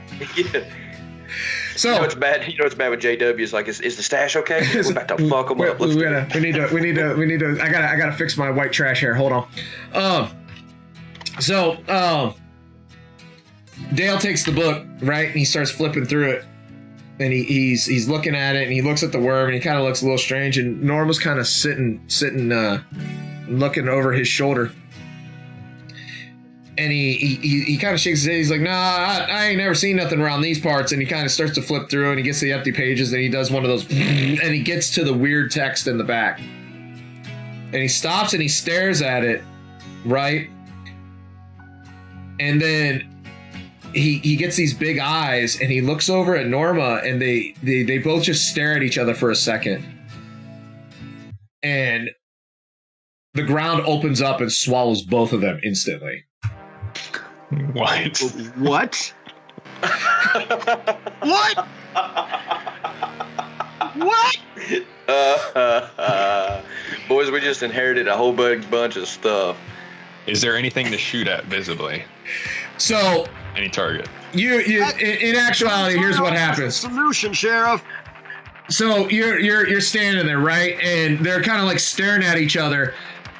And Dale literally just goes shook into the ground, right? And Norma kind of like stares as it happens, and you just see this. It's you all seen Starship Troopers, right? The arachnids, right? You know how their mouthpieces are? One of those comes up out of the ground, slaps into Norma, and just drags her down into the ground. I'd like to use my quick draw from all my training and sling that shotgun off my back and put a shell into that thing. Go ahead and do a wits check. You immediately see JoJo turn stiff as a board, fall backwards, and piss himself. JoJo or Bobo? JoJo. Like, literally, JoJo is, motherfucker! Like, and just like, he puts part of himself. So in that, completely in the same manner, I have what is it? Something convert. Anyway, at the beginning of a combat encounter, I can roll a luck check, CR equal to the highest CR enemy in combat, and if I succeed, I begin combat in stealth. Roll it. Stumble into cover. Roll it. What's the CR? Don't worry, I'll tell you. Understand. Luck. You want me to just roll just standard luck then? Yep.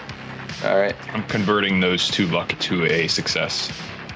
Nice. Not enough, honey. Not enough. No, this is like a CR4 basically. It's pretty high up there. Okay. Let's see here. 1 second.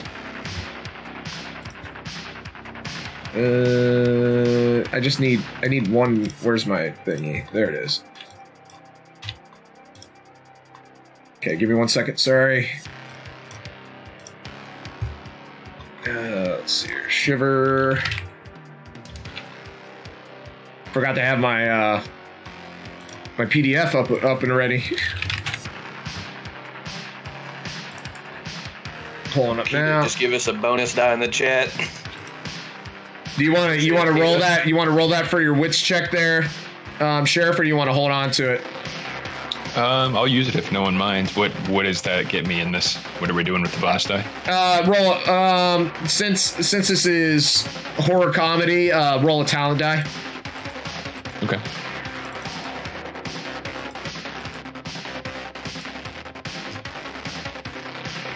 It's not nothing. Pulling it up. So you blast this mandible that comes up and just skewers Norma, right? And it blows it off. And as that happens, the dirt underneath of you buckles upwards and you stumble and you slam into your Jeep. And so you take 1 point of damage. Okay. All right, so let's see here, Shooter. You're trying to stumble into the background. You're not sure if it's you're hidden or not. What are you guys doing? So I had Sheriff Ted do his action. Again, the way that we're doing this is it's all freeform combat. Who's doing what next? I think that counts as a bonus action because of my quick draw talent. Oh, okay, cool. Then we're in the first round of combat essentially. Could you give us a breakdown of where we're at? Sure. Yeah. What's in the room? What can I grab immediately? Yeah. So you guys, no, you are Can you get outside. Nope. So you are outside, right? So we'll say that the house is. Sorry, I'm trying to draw some stuff out really quick. Well, I want to let me draw. There it goes. So the garage is here. The house is here. And you guys were next to the garage. And so you guys are outside. There's a garage behind you that's open. There's a house, probably, I don't know, a good 80 to 100 feet away. So basically 2 turns worth of movement. I think that's a good way to put it, is you got basically, you could think about those squares as being 1 turn each movement. That's a good way to think about it. The path that led up to this is this way. So is the garage, like the garage itself, is it just like two car single corrugated structure with a concrete pad? Got you. So bay door, were we- open, Yes. close, anything like Yes. Yep. that? Okay. Were we standing on the concrete pad? Were we standing No, on you were driveway? You were standing on driveway. And it just came right up through the driveway. Came right up through the driveway. So I would immediately, upon seeing that, I would have just hollered out and been like, anybody who has a gun, lay fire. And I would turn around and took off running toward the garage to see if I could jump in to maybe find something. That's going to be my immediate movement, is trying to get to that garage and try to find something in there that's of use. Go ahead. 1 second, Jessup. Let me handle his, and then I'll handle you. Because I don't have a weapon of any sort on me. I didn't tell you that I brought my baseball bat, so it's, Roll smarts. I had an axe. Shooter. Yeah. Shooter, you are so looking in this place, and everything is all sealed up in storage boxes, right? Like these are all military, not connexes, but basically stuff that can be grabbed and thrown readily into a big trailer and just taken off without. So you're looking around and you just can't find. The first one that you open is like military blankets. Right. So I want to just kind of be spending my time throwing stuff around, looking through all this stuff, however long it takes. Jessup? Yeah, so are we all still in the... Well, obviously Shooter is it, but are we all still in this Jeep? It's up to you. I'll leave it at that. If you were going to get out and talk to him, I know Dickie can't be. Dickie and the sheriff can't be because Dickie gave them the book, and sheriff was talking to him. So if you want to be inside the Jeep, you can be inside the Jeep. And I would imagine that JoJo is pissed himself in wherever he is, outside or inside. So, by mechanical technical terms, what JoJo is doing is he's playing possum, making whatever he thinks is going on think he's dead, and then when he's reserving his action for when something happens. Okay, cool. Jessup, so yeah, it's up to you. I'm gonna get out of this Jeep slowly. Can I go into stealth? Sure. Roll wits.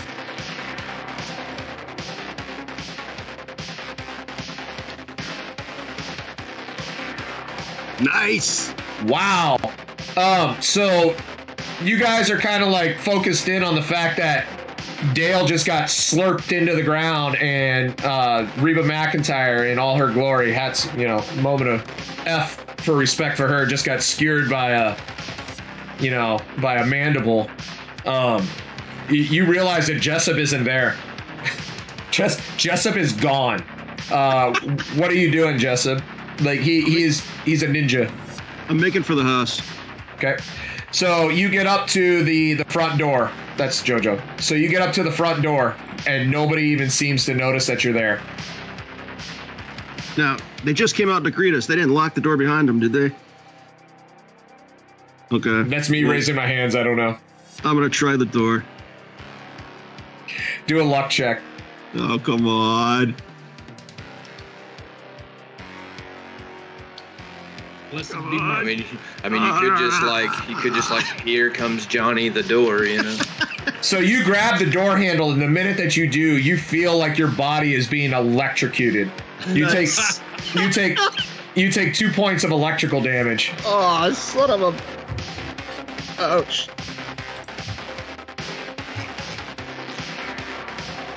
He said, give me a 480 or 4160 check. You son of a bitch. All right, so Jessup, the door does open though, but you'll have to wait for your next turn to do anything inside. Okay. But you take that 2 points of damage, and then you see that there's a wires attached to the door as you open it.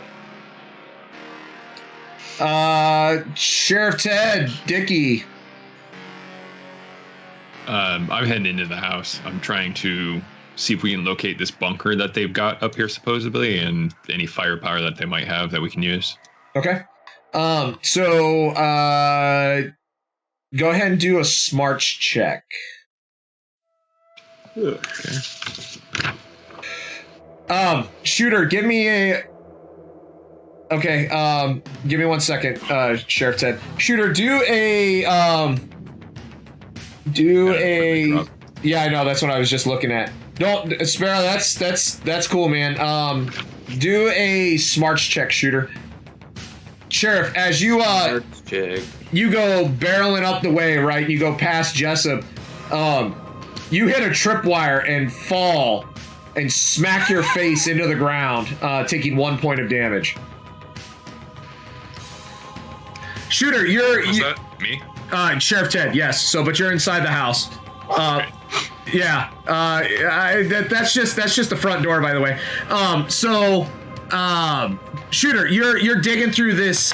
You're digging through this fucking pile of blankets. It's a bunch of green blankets, a bunch of green blankets, a bunch of green blankets, and you come up on this crate that says "Danger, Explosives." Why does this man have so many whoobies? I get it, but Jesus. Hey! And I pull this box out, and I open it up and look inside. It's dynamite sticks. Sweet mother of Mary and Joseph. I would like to note that they seem very shiny. Shiny. What, like sweat shiny? Dickie Bennett, you're up. So I'm the only one left here at this Jeep here now, right? Yeah, well, except for, JoJo is dead, but yeah. DED, Possum dead. Yes. Possum dead. Okay. So Dead. what I'd like to try and do is I would like to remove my nice 50-50 chainsaw out of this vehicle, and I want to kind of find something inside this Jeep to jam on the gas, and I'm going to shift this thing into gear and send it towards the minefield that he had spoke about. But I want to make sure JoJo's out first. Put him in my little possum sack here, right? Okay. Let's see here. That's mechanical in nature. So let's go with a smarts check. Dickie, I'd like to use one of my luck, please. Yes, sir. That's one additional skill dice, correct? Yes, sir.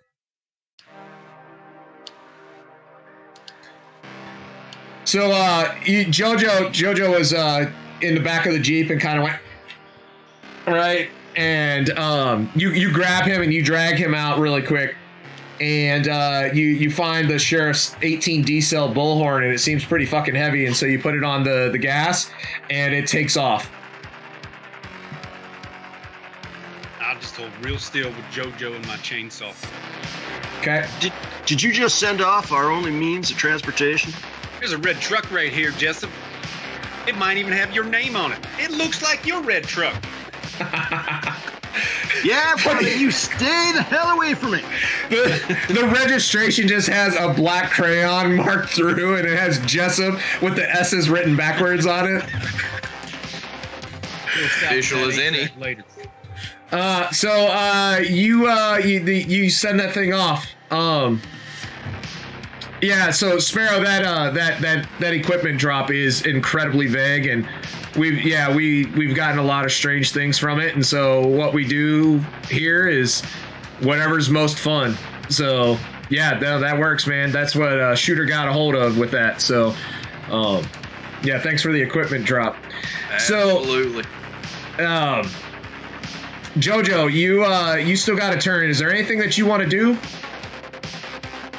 So after being drug out of the bed of the truck and onto the floor, JoJo's gonna slightly act like he's turning over on his side, and I'm gonna listen into the ground. Ooh, okay. Dude, for a fucking shiver game about Boomtown, this mega redneck area, we were doing a shit ton of smarts checks. Dude, go ahead and do a smarts check. What are you trying to say, GM? You know what I'm trying to say. I resemble that remark.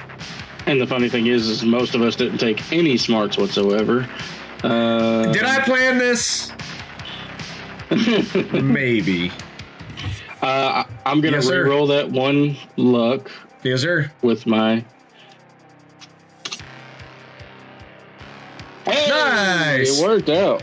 So Wow. you stick your ear to the ground. By the way, you got Bobo inside of your chest, right? Yeah, he's with me. He is. Your coveralls stink even worse, right? Because he's doing the same exact thing you are, and so he rolls over. When you roll over and you put your head to the ground, you can hear movement, and there's this very strange reverberation happening. You can hear something going away from you, but you can almost. It sounds like, dude, knowing who you are, you've had to have done this where you stick your ear on a railroad track. Mm-hmm. Okay, so you know something far off. There's a big distance away, but you know that it's coming towards you. So you hear this one going away, but you almost hear this one coming towards you as well. Okay, from which direction? The one that's far away is significantly far away. You just happen to pick up this slight reverberation that is there. It's like the train tracks vibrating, and it from what you can tell, you're not really sure the direction it's coming from. The one that's going away from you is just so overly loud that it's kind of drowning it out. Okay, so I'm going to continue to reserve my action. And I'm going to point, make my arms stiffen out and, point in whatever direction I think that the thing is. And I don't know if anybody else would notice that, but... Yeah, so you think, just rough estimate, you're guessing probably somewhere in the 180 hemisphere to the east. Or, to the west, sorry, coming from the west towards the east, but it's like 180 degree hemisphere, you know what I mean? It's like somewhere inside of that. Yeah, so I'm just gonna point out this way from the bunker area, the housing area, and we'll see if anybody picks up on that. Okay. Because I think Dickie's the only one that can see me. Yep, Dickie is right there with you, so he might be able to. So, let's see here. So that's all of you guys. And so, Dickie, do a grit check. God. So, the vehicle takes off, right? And it's heading, it's already going over the edge of this plateau. Which direction? Towards the south. So heading southeast. So it's going away, and as it does, this the mound, right, kind of comes up, and you can see the flesh of this thing, and as it goes by you, it ends up something on its skin actually brushes against you and cuts your leg, and you end up taking a point of damage. Jojo, you're just kind of laying there, and it just happens to like lift you up a little bit and then just drops back down. So can I use my reaction at that point? What would you like to do?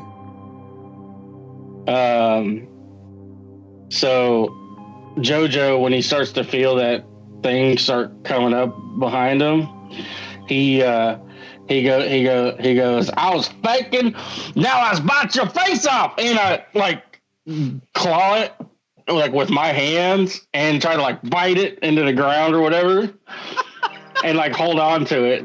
Okay, grit check. Oh, thank you. Hold on. Thank you. Make that grit check. Oh, baby. Yes. Okay, one sec. Sheriff Ted, why are you rolling heart? Oh, it's so perfect. It's so perfect, too. Does the 5 powers combined call it Captain Planet? I don't know. All right, so don't ever fucking use that term around me again. Okay? Awesome power, we do not fucking talk about Mati in this household. You understand me, son? Okay? That little fucking prick, I hated him so much. Anyways, so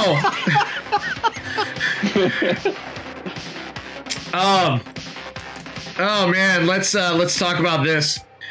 So Jojo, my friend, go ahead and mark down two points of damage on your sheet real quick as I describe what starts happening. So you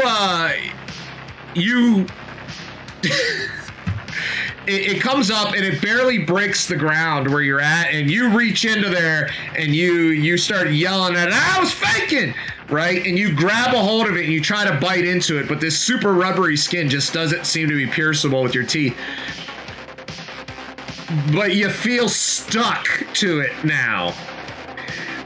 And you can feel these little things like moving against you that it seems to be propelling. It's the same thing that cut Dickie, and you get drug underground. Oh. And so you're kind of getting slammed into the walls of this tunnel that it's making behind it. And so that's where the 2 points of damage come up. Now, let me handle this next part, and Jojo, you're going to have to go first, okay? All right. So, the plateau ends, the Jeep goes down into it, right? It just basically goes flying off the end. And it hits the ground and it kind of bumps along for a second, and then the skies and the entire area just turn into daylight for a moment as this thing hits a mine, and it blows up, and you can just see the fucking Jeep go flying up into the fucking air, right?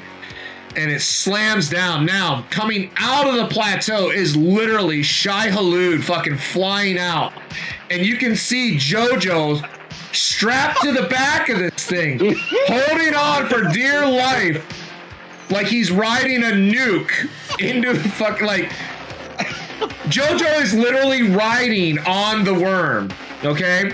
And it's your first time to really see this thing in all of its glory. It is huge. It is probably 20 or 30 feet long, and it has these massive Starship Trooper-like mandibles on the front. This one has one of them blown off. And its mouth is huge, and it has these spikes coming out of the side of it that help propel it, and that's what cut Dickie, and that's kind of what has Jojo stuck to him. So Jojo, you are in mid-air right now, and this thing is flying through the air, and you can see it, like, this is all happening in slow motion for you, because remember, their times are kind of, fluctuating. And so you can start to see it like it's about to tilt down and dive into the dirt. So Jojo, I want to handle you first. What are you doing? You are not, whether you are holding on to this thing or not, you feel like you are stuck to it. So JoJo's just gonna let out a big yeehaw when he comes up out of that ground, and you just hear him start singing the Never Ending Story theme song, and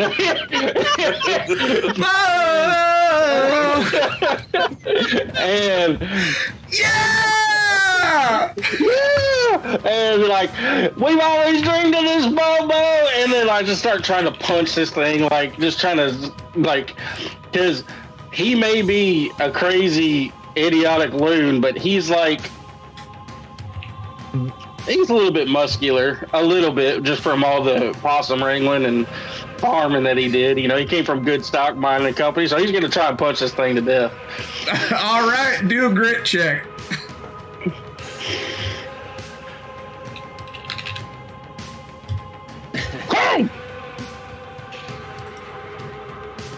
Wow. All right, so that's a critical. Just call me fucking He-Man. Jesus. Oh my God. That was almost a full house. If you'd I'll tell you what. Just because of the absolute insanity that's happening right now and how much I absolutely love it, roll one die. Okay. Okay. If that would have been a grit, I would have let you have a full house. But it wasn't. So I'm going to let you choose what happens here.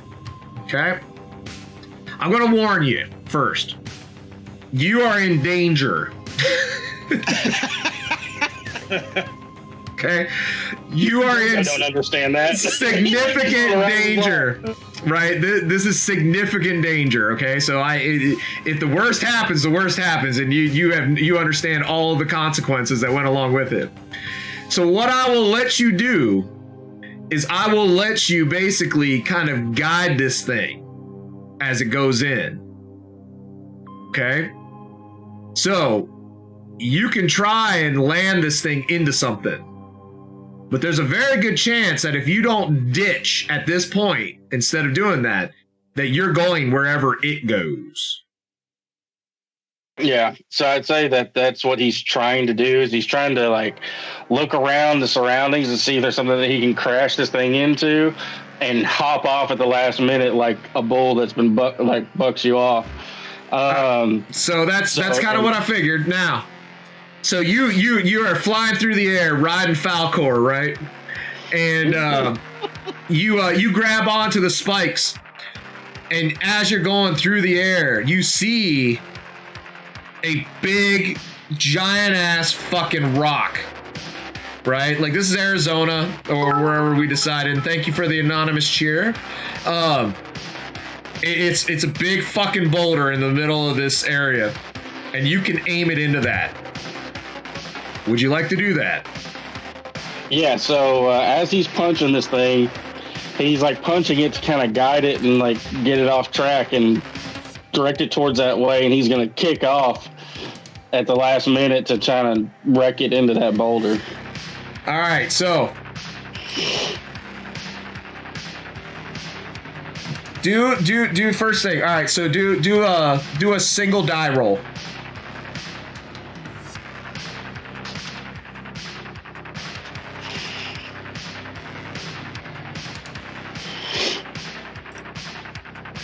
Okay.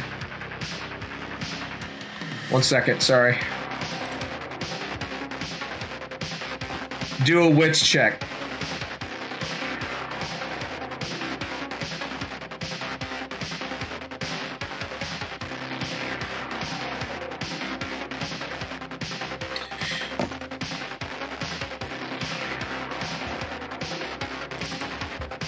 All right. Last roll, do a luck check.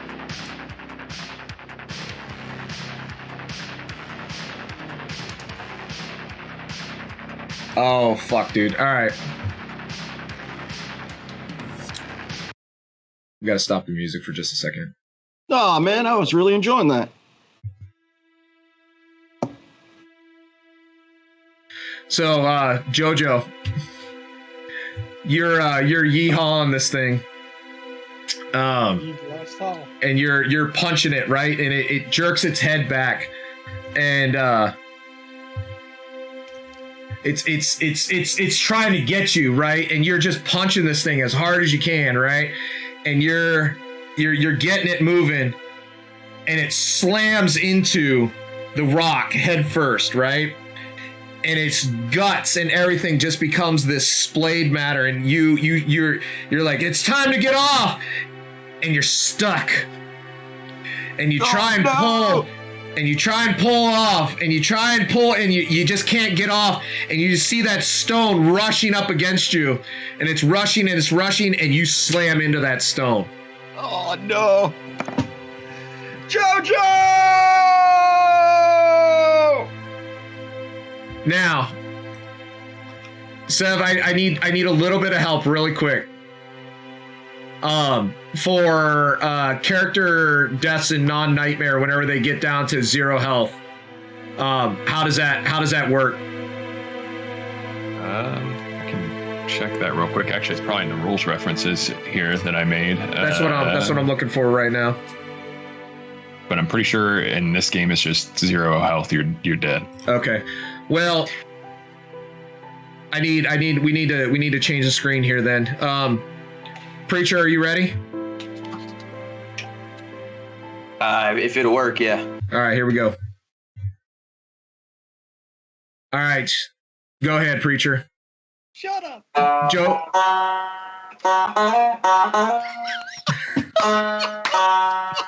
Jojo, I need to know what the last thing going through Jojo's mind as you and Bobo get ready to crash into that rock. JoJo's thinking of the life he led with his dearest best friend Bobo, and how he fought to the very end to save Possum Kind from threats internal and external. And he gave it his all, and he's just thinking about Bobo, Minnie Merle, Little John, and Big Cash. So, and that's what he's thinking about. And he's saying, honestly, right now, he's thinking this is the ride of his life, literally. And he is. He averted the town from danger, is how he feels. So he's happy. And Jojo, I'm sure the rest will thank you for all of your service. Now, game-wise, we have a couple of options here, Jojo. We still got several sessions to do, honestly, with everything, the way everything's going. So we can do a couple of different things. We can either I have a Deus Ex Machina that I can do to kind of keep you going, or you can pick up one of the other townsfolk, or it's up to you.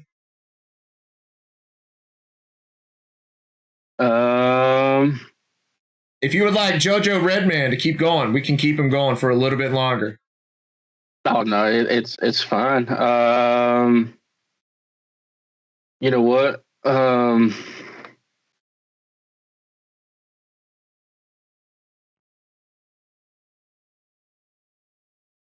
I'll make a decision. I'll let you know.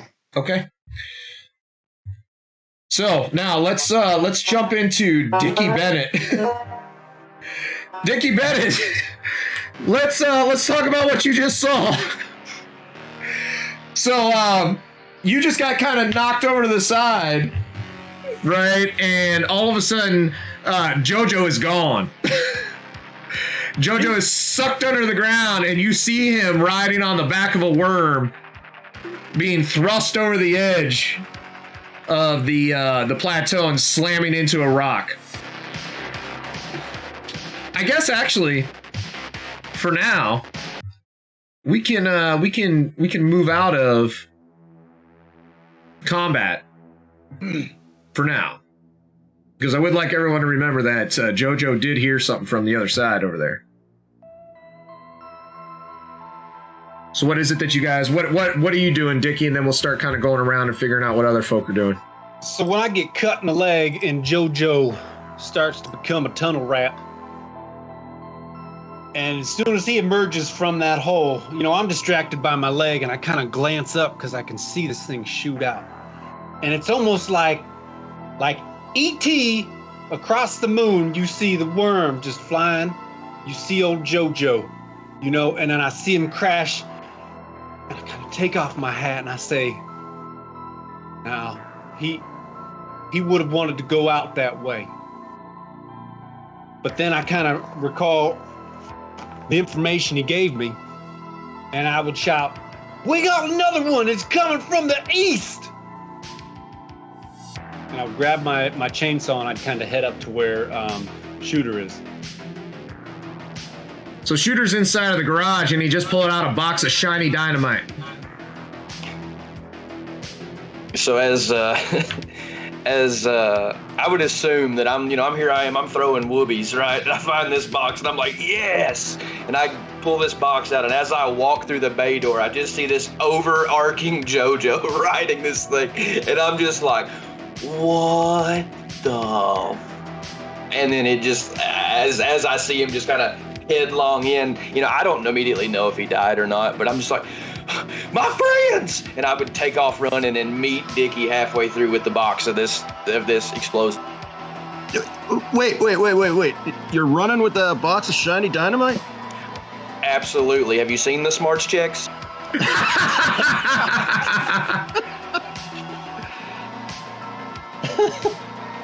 So yeah, I would be coming down off that and like running to meet Dickie halfway. And Dickie, what happened? Brother, he took a ride into the sunset. Now, we gotta get together and we can mourn our friend later. But right now, what the hell you got? Something to kill that son of a bitch. We're gonna take off. We're gonna get his cousins, okay? We're gonna get his cousin. Okay, we're gonna get his cousin. This is for my buddy. And I start pulling out some of these dynamite, handing them to you, and like I reach in my pocket and find my Zippo. And when I see this shiny dynamite, will I have any clue what the fuck it is because it's shiny? Yeah, go ahead and do a smarts check. Jesus Christ.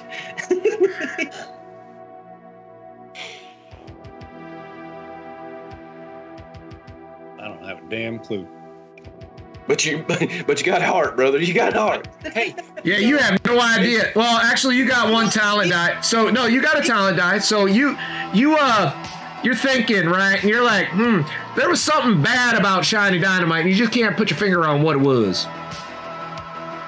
It's a damn shame our historian died. I know it's shiny. He couldn't have gotten it from no Walmart, okay? Look, this is a high-end shit, and there's something wrong with it, but it's still gonna go boom. You telling me it come from Kmart? It might have. They got them red light specials. Hey. So me looking at it now in light, do I have any idea maybe? I don't know. Do a smarts check. Do a smarts check, and then I'm going to move over to Jessup and Sheriff Ted, who are in basically the. So I do have a thing, if I remember correctly, that lets me re-roll a luck if I do a smarts check. I Go think. for it. Hang on, let me look and make sure that that's a thing before I. You and JoJo both had that skill, I think. So go ahead. Yeah. And while you're doing that, I'm going to move over to Jessup and Sheriff Ted in the house it's just from the one collector. die, right? I'm sorry. Yeah, it's just one. Okay. Trying again. Moving over to the house is from the collector. Go, Jessup. Jessup and Sheriff Ted.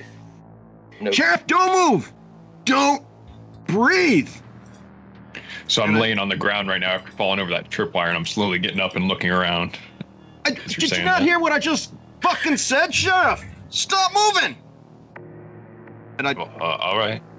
And I take a look around, searching for traps. Smarts check. I swear, the next time we play Shiver, all of you guys are going to have mega high smarts, and I'm just going to do everything grit. I'm not picking this. This is just the way it goes. I got one. All right, so Jessup, you kind of take a look around the house, and you're not 100% sure that you see everything, right? Like, it's only one. You're kind of feeling good. You're not feeling great about it. You're feeling good about it, though. And so you take a look around, and it looks like a pretty normal house on the inside, except for that there's a lot of fake camouflage, like the artificial stuff, like the camo netting. There we go, camo netting. There's a lot of that. There's a lot of hunting trophies. There's a lot of USA propaganda all over the walls. But it's all very, very much about the people, right? Like, support your local militia, that kind of stuff. Second Amendment rights. A lot of David Allan Coe stuff on the wall, right? Like, you know,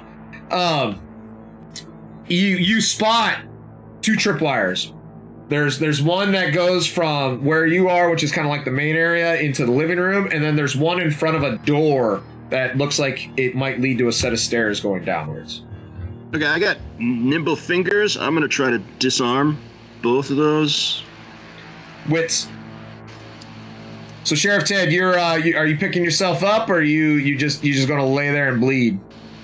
Once he clears the place, I slowly pick myself up, and I'm looking for both the bunker entrance and any sort of firepower that they've got in here. So Jessup, you managed to clip the one that's attached to, goes in a living room. The one that's in front of that door that goes down, though, you're a little scared to do. There's something you just got a really bad feeling about it, and you're like, I don't want to touch that wire. There's just something that feels really ugly about it. And so, Sheriff Ted, give me a smarts check. All right.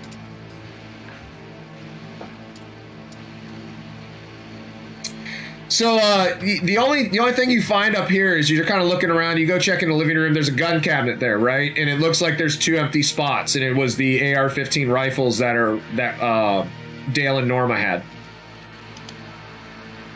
Okay. After that, I would just go over to Jessup and see he's probably at that tripwire going down the stairs.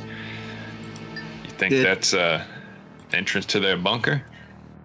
Well, I'm guessing that's where all the good stuff is, Sheriff, but I don't know that we want to touch that. Can we trace it back, JW?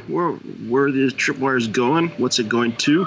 So that's what makes you feel really uncomfortable about that tripwire is that the one that goes into the living room is just a tripwire, right? It's just make people fall over. The one that's in front of that door runs inside, so it has its 2 ends, and then it runs inside of the door. Like there's a small hole drilled into the wall that it goes inside. And it's under tension, right? So yeah. Possibly if I cut this, it's just gonna... It's a normally closed circuit, if you will. Well, just let's be careful. Just step over this and head down these steps. Well, wait a second. Will the door open? The door opens the other direction? Yeah, the door opens the other direction. Oh, well, that makes a little bit of a difference. Well, so I thought about having open it against the tripwire, but then I was like, how would this motherfucker get down to his bunker in his own home if the fucking thing opened that way, right? Yeah. All right, good point. Yeah, try opening it slowly and avoiding that tripwire at all costs. So you grab a hold of the handle. No, I didn't say I was going to grab a hold of no handle. Oh, okay. How are you opening the door then? You going to open it with your mouth? Is there an oven glove? Yes. In the kitchen? Sure, there is. I put on that oven glove. He said got some Rubbermaid like dish gloves. So you grab a hold of the door handle. Yeah, okay. And? Slowly turn it. Yeah. And you push it open? Slowly. Okay. Push the door open. And so you open that up, and you see sitting right above the door, like at an angle facing downward, is a Claymore mine. Oh, shit. Jesus. I take a step back and catch my breath and change my underwear. And there's a set of stairs that lead downwards. I'll let you take lead on this one. Why don't you go point? Sheriff. All right now. I step over the tripwire carefully and head down the stairs, keeping an eye out for any other traps. So you head down the stairs. Go ahead and do a smarts check first.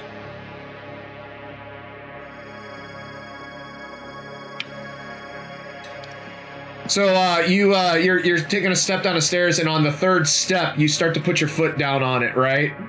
And it feels very, very, very flimsy. So you step over it. Now, watch this step here, Jessup.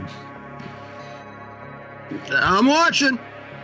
So you head down, and this thing is every gun nut, militiaman, prepper's dream. Up against one wall is it's fairly big. It's I don't know, maybe a 20-foot by 20-foot area. There's a sink and a toilet in one corner, and it looks to be a chemical toilet. And the sink is connected to what appears to be both city water, and there's a tank against the wall with water. There's a lining one wall are just boxes upon boxes of MREs. There's a couch there, and there's a radio in front of the couch, a regular radio, like to listen to. And then in one corner, there's a desk that has a ham radio on it. Against the other wall is a gun safe, and lining the wall are just guns on display. There's pistols, there's shotguns, there are even probably some very illegal weapons, even now, like back then. Underneath of that is a bench top where weapons can be worked on, and underneath of that are crates upon crates that look like ammo cans. Now, moving over towards Preacher and Dickie. Or I'm sorry, Shooter and Dickie. What are you guys doing? So you got greasy dynamite in your hands and a Zippo. What are you guys doing? I'll come back to the Sheriff and Forloth here in a minute. Sheriff and Jessup, sorry. I keep going. Sorry. Names and nicknames. I don't know what the fuck I'm doing. Nuclear winter. Yeah. We're about to turn this place into a non-habitable place. So you said there was one off in the distance, right? That's what JoJo said before his untimely passing, but you can't see it. Right. Yeah. Okay. I would come out and I'd say, Dickie, where's the sheriff? Where's Jessup? They ran into the house. I didn't see much after that. I was too distraught. I think. Let's see. We don't have a vehicle. We do have a vehicle, and his red truck is still out there. And as soon as you say that, I almost kind of turn and like you see the glimmer in the eye. We do have a vehicle. We about to light shit up. We go running toward the truck. I'll follow him towards the truck then. All right, so I feel like right before I'm about to throw this box of dynamite in the back of this truck, I probably should just place it as opposed to throwing it. So I just decided to kind of like place it and then hop in the truck. Are the keys in it? Yes. Yeah, my man. So I start this thing up. You want me in the back or you want me up front with you? What's your track record with being in the back of trucks, Dickie? Not good. Not good. Shoot, I like it. Hop back there. All right. So I hand him my Zippo lighter, and I hop in, and we're just gonna kind of like any type of rope or anything in this truck that I could tie myself off to. Yeah, absolutely. So I'd like to tie it around my waist and then find something to attach that to. Sure, there's mounting hooks in the bed of the truck. And that shit's getting tied down. We have got to be some of the dumbest motherfuckers on the planet. I resemble that. Anyway, thanks for that, Jessup. Anyway. So I guess we would be, I kind of don't want to leave them, but at the same time, I wouldn't know what they were doing. I would say we at least kind of like pull away a little bit. Is there any like sort of way we can like kind of drive the truck kind of up a hill to kind of get a vantage point somewhere close by? Is that a thing? You are at the top of a hill. Okay, so can we actually like kind of be in the vehicle and looking around, seeing if we can see the other one that was aforementioned? Yeah, you can try. I mean, if you're like, so are you going to move the truck? Yeah. So for right now, like we're just kind of in the truck, but as long as I can see from the truck where it was going, then yeah. But if not, I would try to move the truck, maybe to try to drive around maybe the outside of the property or something. Okay. Okay, cool. So you're on top of a plateau, right? Mm-hmm. And so you got that plateau, and then the plateau kind of gradually goes down, and it's into that little valley area that's all fenced up in. So you're going to drive down into that valley area? So I look at Dickie now, and I say, whenever you drove the truck earlier, was it the radio that set it off or the truck? Shooter? Yes. What I thought. So he sits there for a minute, and he cuts the truck back off. So like, maybe that's not quite a good idea just yet. But maybe. And then he's like thinking about it. While he's thinking about it, do I see the CB in the truck? Do a luck check. I don't know. Is there I kind of feel like there would be, but let's do a all look. Of these trucks are like Walker Texas Ranger trucks. You know what I mean? Yeah. Like every one of them. That's kind of what I'm thinking too, but let's see how bad your luck holds today. I don't think I've ever made Dickie do a luck check. There's no luck with me. There is no luck. There's only wit and heart. So no, it looks like it might be under repair right now. Yeah. Damn. So shooter, you're in the cab of the truck. Dickie, you're in the bed of the truck, and this entire place is lit up like it's bright, right? And there's a big fucking fire where that Jeep hit the fucking landmine and it is on fire, right? Right. And as you're kind of looking out, you see somebody climbing a fence. Goddamn Martha. And you kind of focus in a little bit, and you see it's Cletus James, right? Let's remind ourselves who Cletus James is. He's a super nice guy, right? Big boy, big strong boy, pretty good with his hands. He works with Buckley a lot, where Buckley's lazy. This guy just wants to help. He is one of the friendliest guys that you've ever met. He is about as bright as a sock full of doorknobs, but he's very strong and he's very, very helpful. And you see this guy hop in the fence and he looks distraught. Like he keeps looking behind him and he's running, right? And he's looking behind him because what happened is Cletus was part of this crew that Martha sent out to go look for information about the sheriff on who killed Crazy Dave. And the rest of the people that he was with were eaten. And they just kept getting slurped into the ground. But Cletus, even though he wanted to help, ran for it. So Cletus, what's going on right now? What are you doing? Sheriff, Buckley. They're dead, Sheriff. They're dead. Help me. It's after me. So he's hopping the fence toward us, correct? Yes, and he's running up that plateau. Thankfully, he has missed every single mine that's in there. But all right. Because I was really hoping you would take that truck down into the valley and get hit a mine, but you didn't.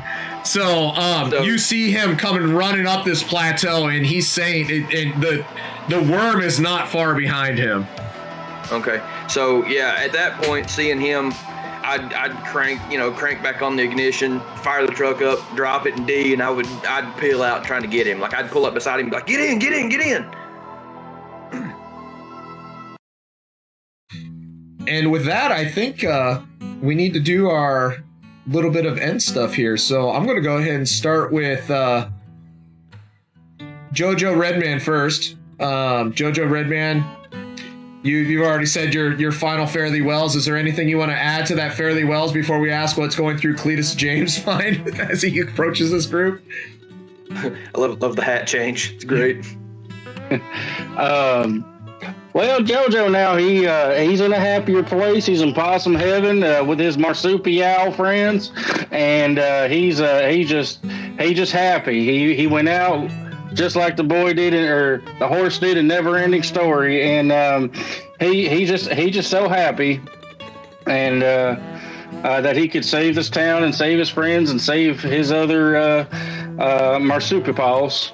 And so, yeah, JoJo was pretty happy going out the way he did. And now Cletus James is running from a worm after seeing his friends and some of his townfolk going through and being murdered by some subterranean creature that he had no idea about. And he's hopping into the truck with Shooter and Dickie. What's going through Cletus's mind right now?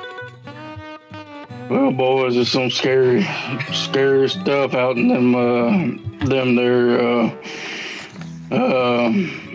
fields, and just they didn't last a second out there. And I'm just grateful y'all picked me up, y'all saw me, and I'm just glad I made it out alive and live another day. I here to help y'all. Yeah. So wow, Cletus James is looking for some French fried taters. I ain't gone that deep yet, but I can go French fried taters if you want me to. I like mustard on my biscuits. Shooter McLean, what's going through your mind right now with the insanity that's happened here in Boomtown? So Shooter is he's kind of where most of the time he's just kind of like, him and Dickie are like the village idiots, but he's kind of wisening up a little bit just by going through all of this. He's kind of learning a little bit, but at the same time he's still just poor Shooter that don't know anything. As far as like the events that have transpired recently, he went from excited to scared to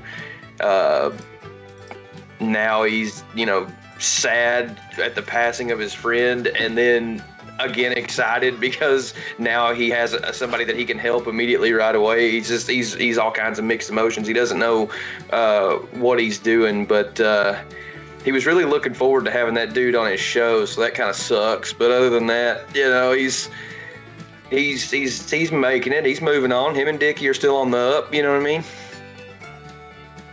And speaking of Dickie, what's going through Dickie Bennett's mind right now? Your mic pack's off, buddy. Can you turn that mic pack on? Sorry about that, J-Dubs. But we're about to get lit with this shiny-ass dynamite, which, out of character, I probably think gets here some nitroglycerin. Like I said, we're going to start a nuclear winter here. Back in character, Dickie, having seen a worm and fought one by himself and survived, is feeling quite confident, if you know what I mean. After watching his friend JoJo, he went off and he sacrificed himself for the greater of this town and Whispering Pines. Now I'm kind of confused because we're about to start throwing shit, and we still got a show to do. We still got Ghost to Coast, and our sponsor was Merle Milk. We're gonna have to find another sponsor. Who's gonna be running Merle Milk? It's good. I can't do this anymore. It's camera. And now for somebody who might actually know what shiny dynamite is in character, Jessup, you're down in gun nut heaven. What's going through your mind right now? We're as dumb as a box of rocks. I can't believe we're still alive. We'll be dead probably by day's end. Can I just say, Shooter, that was some mighty fine banjoing. That was very impressive, son. Other than that, Jessup doesn't think we're going to get out of this alive. And then last but certainly not least, Sheriff Ted Morrison, what's going through your mind as you come down here to all this illegal activity in this basement? Yeah, Sheriff Ted doesn't even care about how illegal any of this stuff is because things are going downhill quick, but he's hoping that with all this stockpile, maybe they can use this stuff to their advantage and drive back into town and save everyone. Well, whoever's remaining anyways. And so for us here at Howdy Y'all, that's going to be our broadcast date. And I do want to take a moment just to say that we've been a little slow lately at Tabletop Anthologies because both Turg and Tony were part of a show. And I do want to take a moment. I should have did this at the beginning. I'll do it now. I wanted to say congratulations to Severian on such a lovely, lovely child. Congratulations on the baby. I'm very happy that the Freya came out beautiful and healthy, and I hope you enjoy the gloriousness of parenthood. Stream, stop it. That's fine. Well, he's probably. It's not hard. The boy's been fucking sleeping probably an hour over the past 6 weeks or the past 6 days, right? So, I remember them days. But congratulations, welcome to parenthood. It's quite a ride, and I'm sure you and your old lady are going to be magnificent parents. So, thank you, and congratulations. Thank you for being here today. I didn't expect you. So. Tony and Turg were part of a show, and that's over for now, at least for Anthony. I know Turg's going to be picking up another show, but we should see him on the weekends again. So hopefully today we're going to see Descent into Avernus, ran by Dex. A couple of folks from here might be on it. And then if according to Tony, next week we should have Curse of Strahd back on Friday. When's your next Star Trek game there, Dickie? Should be this here Tuesday. Cool. I'm hoping now that things have kind of settled down a little bit with weddings and hunting and all that shit that I can get a couple of folks together to do a stream of Phasmophobia where we're actually playing in character as if we are the actual ghost hunters. It'll be basically a crew from the same show as we played with the RPG. So that'll be interesting to do. So I got to talk and figure out when our next Howdy Y'all game's going to be, but we'll post it up on our Discord server and through our Twitter, so make sure you stand by on that. And the goal is to get the first 2 episodes of Howdy Y'all up on our YouTube in case you missed them. So thank you to all our viewers for being here today. Thank you for all my players being here today. This game is fucking magnificent. It can go on as long as it can be. And hats off to Jojo Redman. But definitely welcome back as Cletus James, now Alpha Wolf Zero. We wouldn't have this show without you, buddy. Well, that's mighty kind of you, but I really do hope Bobo made it out alive. I think he just scrawled out of my pouch at the last second. I would imagine. I was stuck. I would imagine that Bobo scrolled out right at the last minute. Speaking of which, I found this here possum on the side of the road when I was coming towards you. And definitely got attached to the first person that he could get onto, and that was you, Cletus. So we'll get your character sheet all updated. And as kind of a reward for his heroic efforts as Jojo Redman, Cletus James is going to come in as a level 8 instead of a level 7 like the rest of y'all. So that's thank you for your sacrifice, Jojo. Smart Vinny from a mice and men and just start snapping rabbits' necks off. So I don't know what that means, but okay.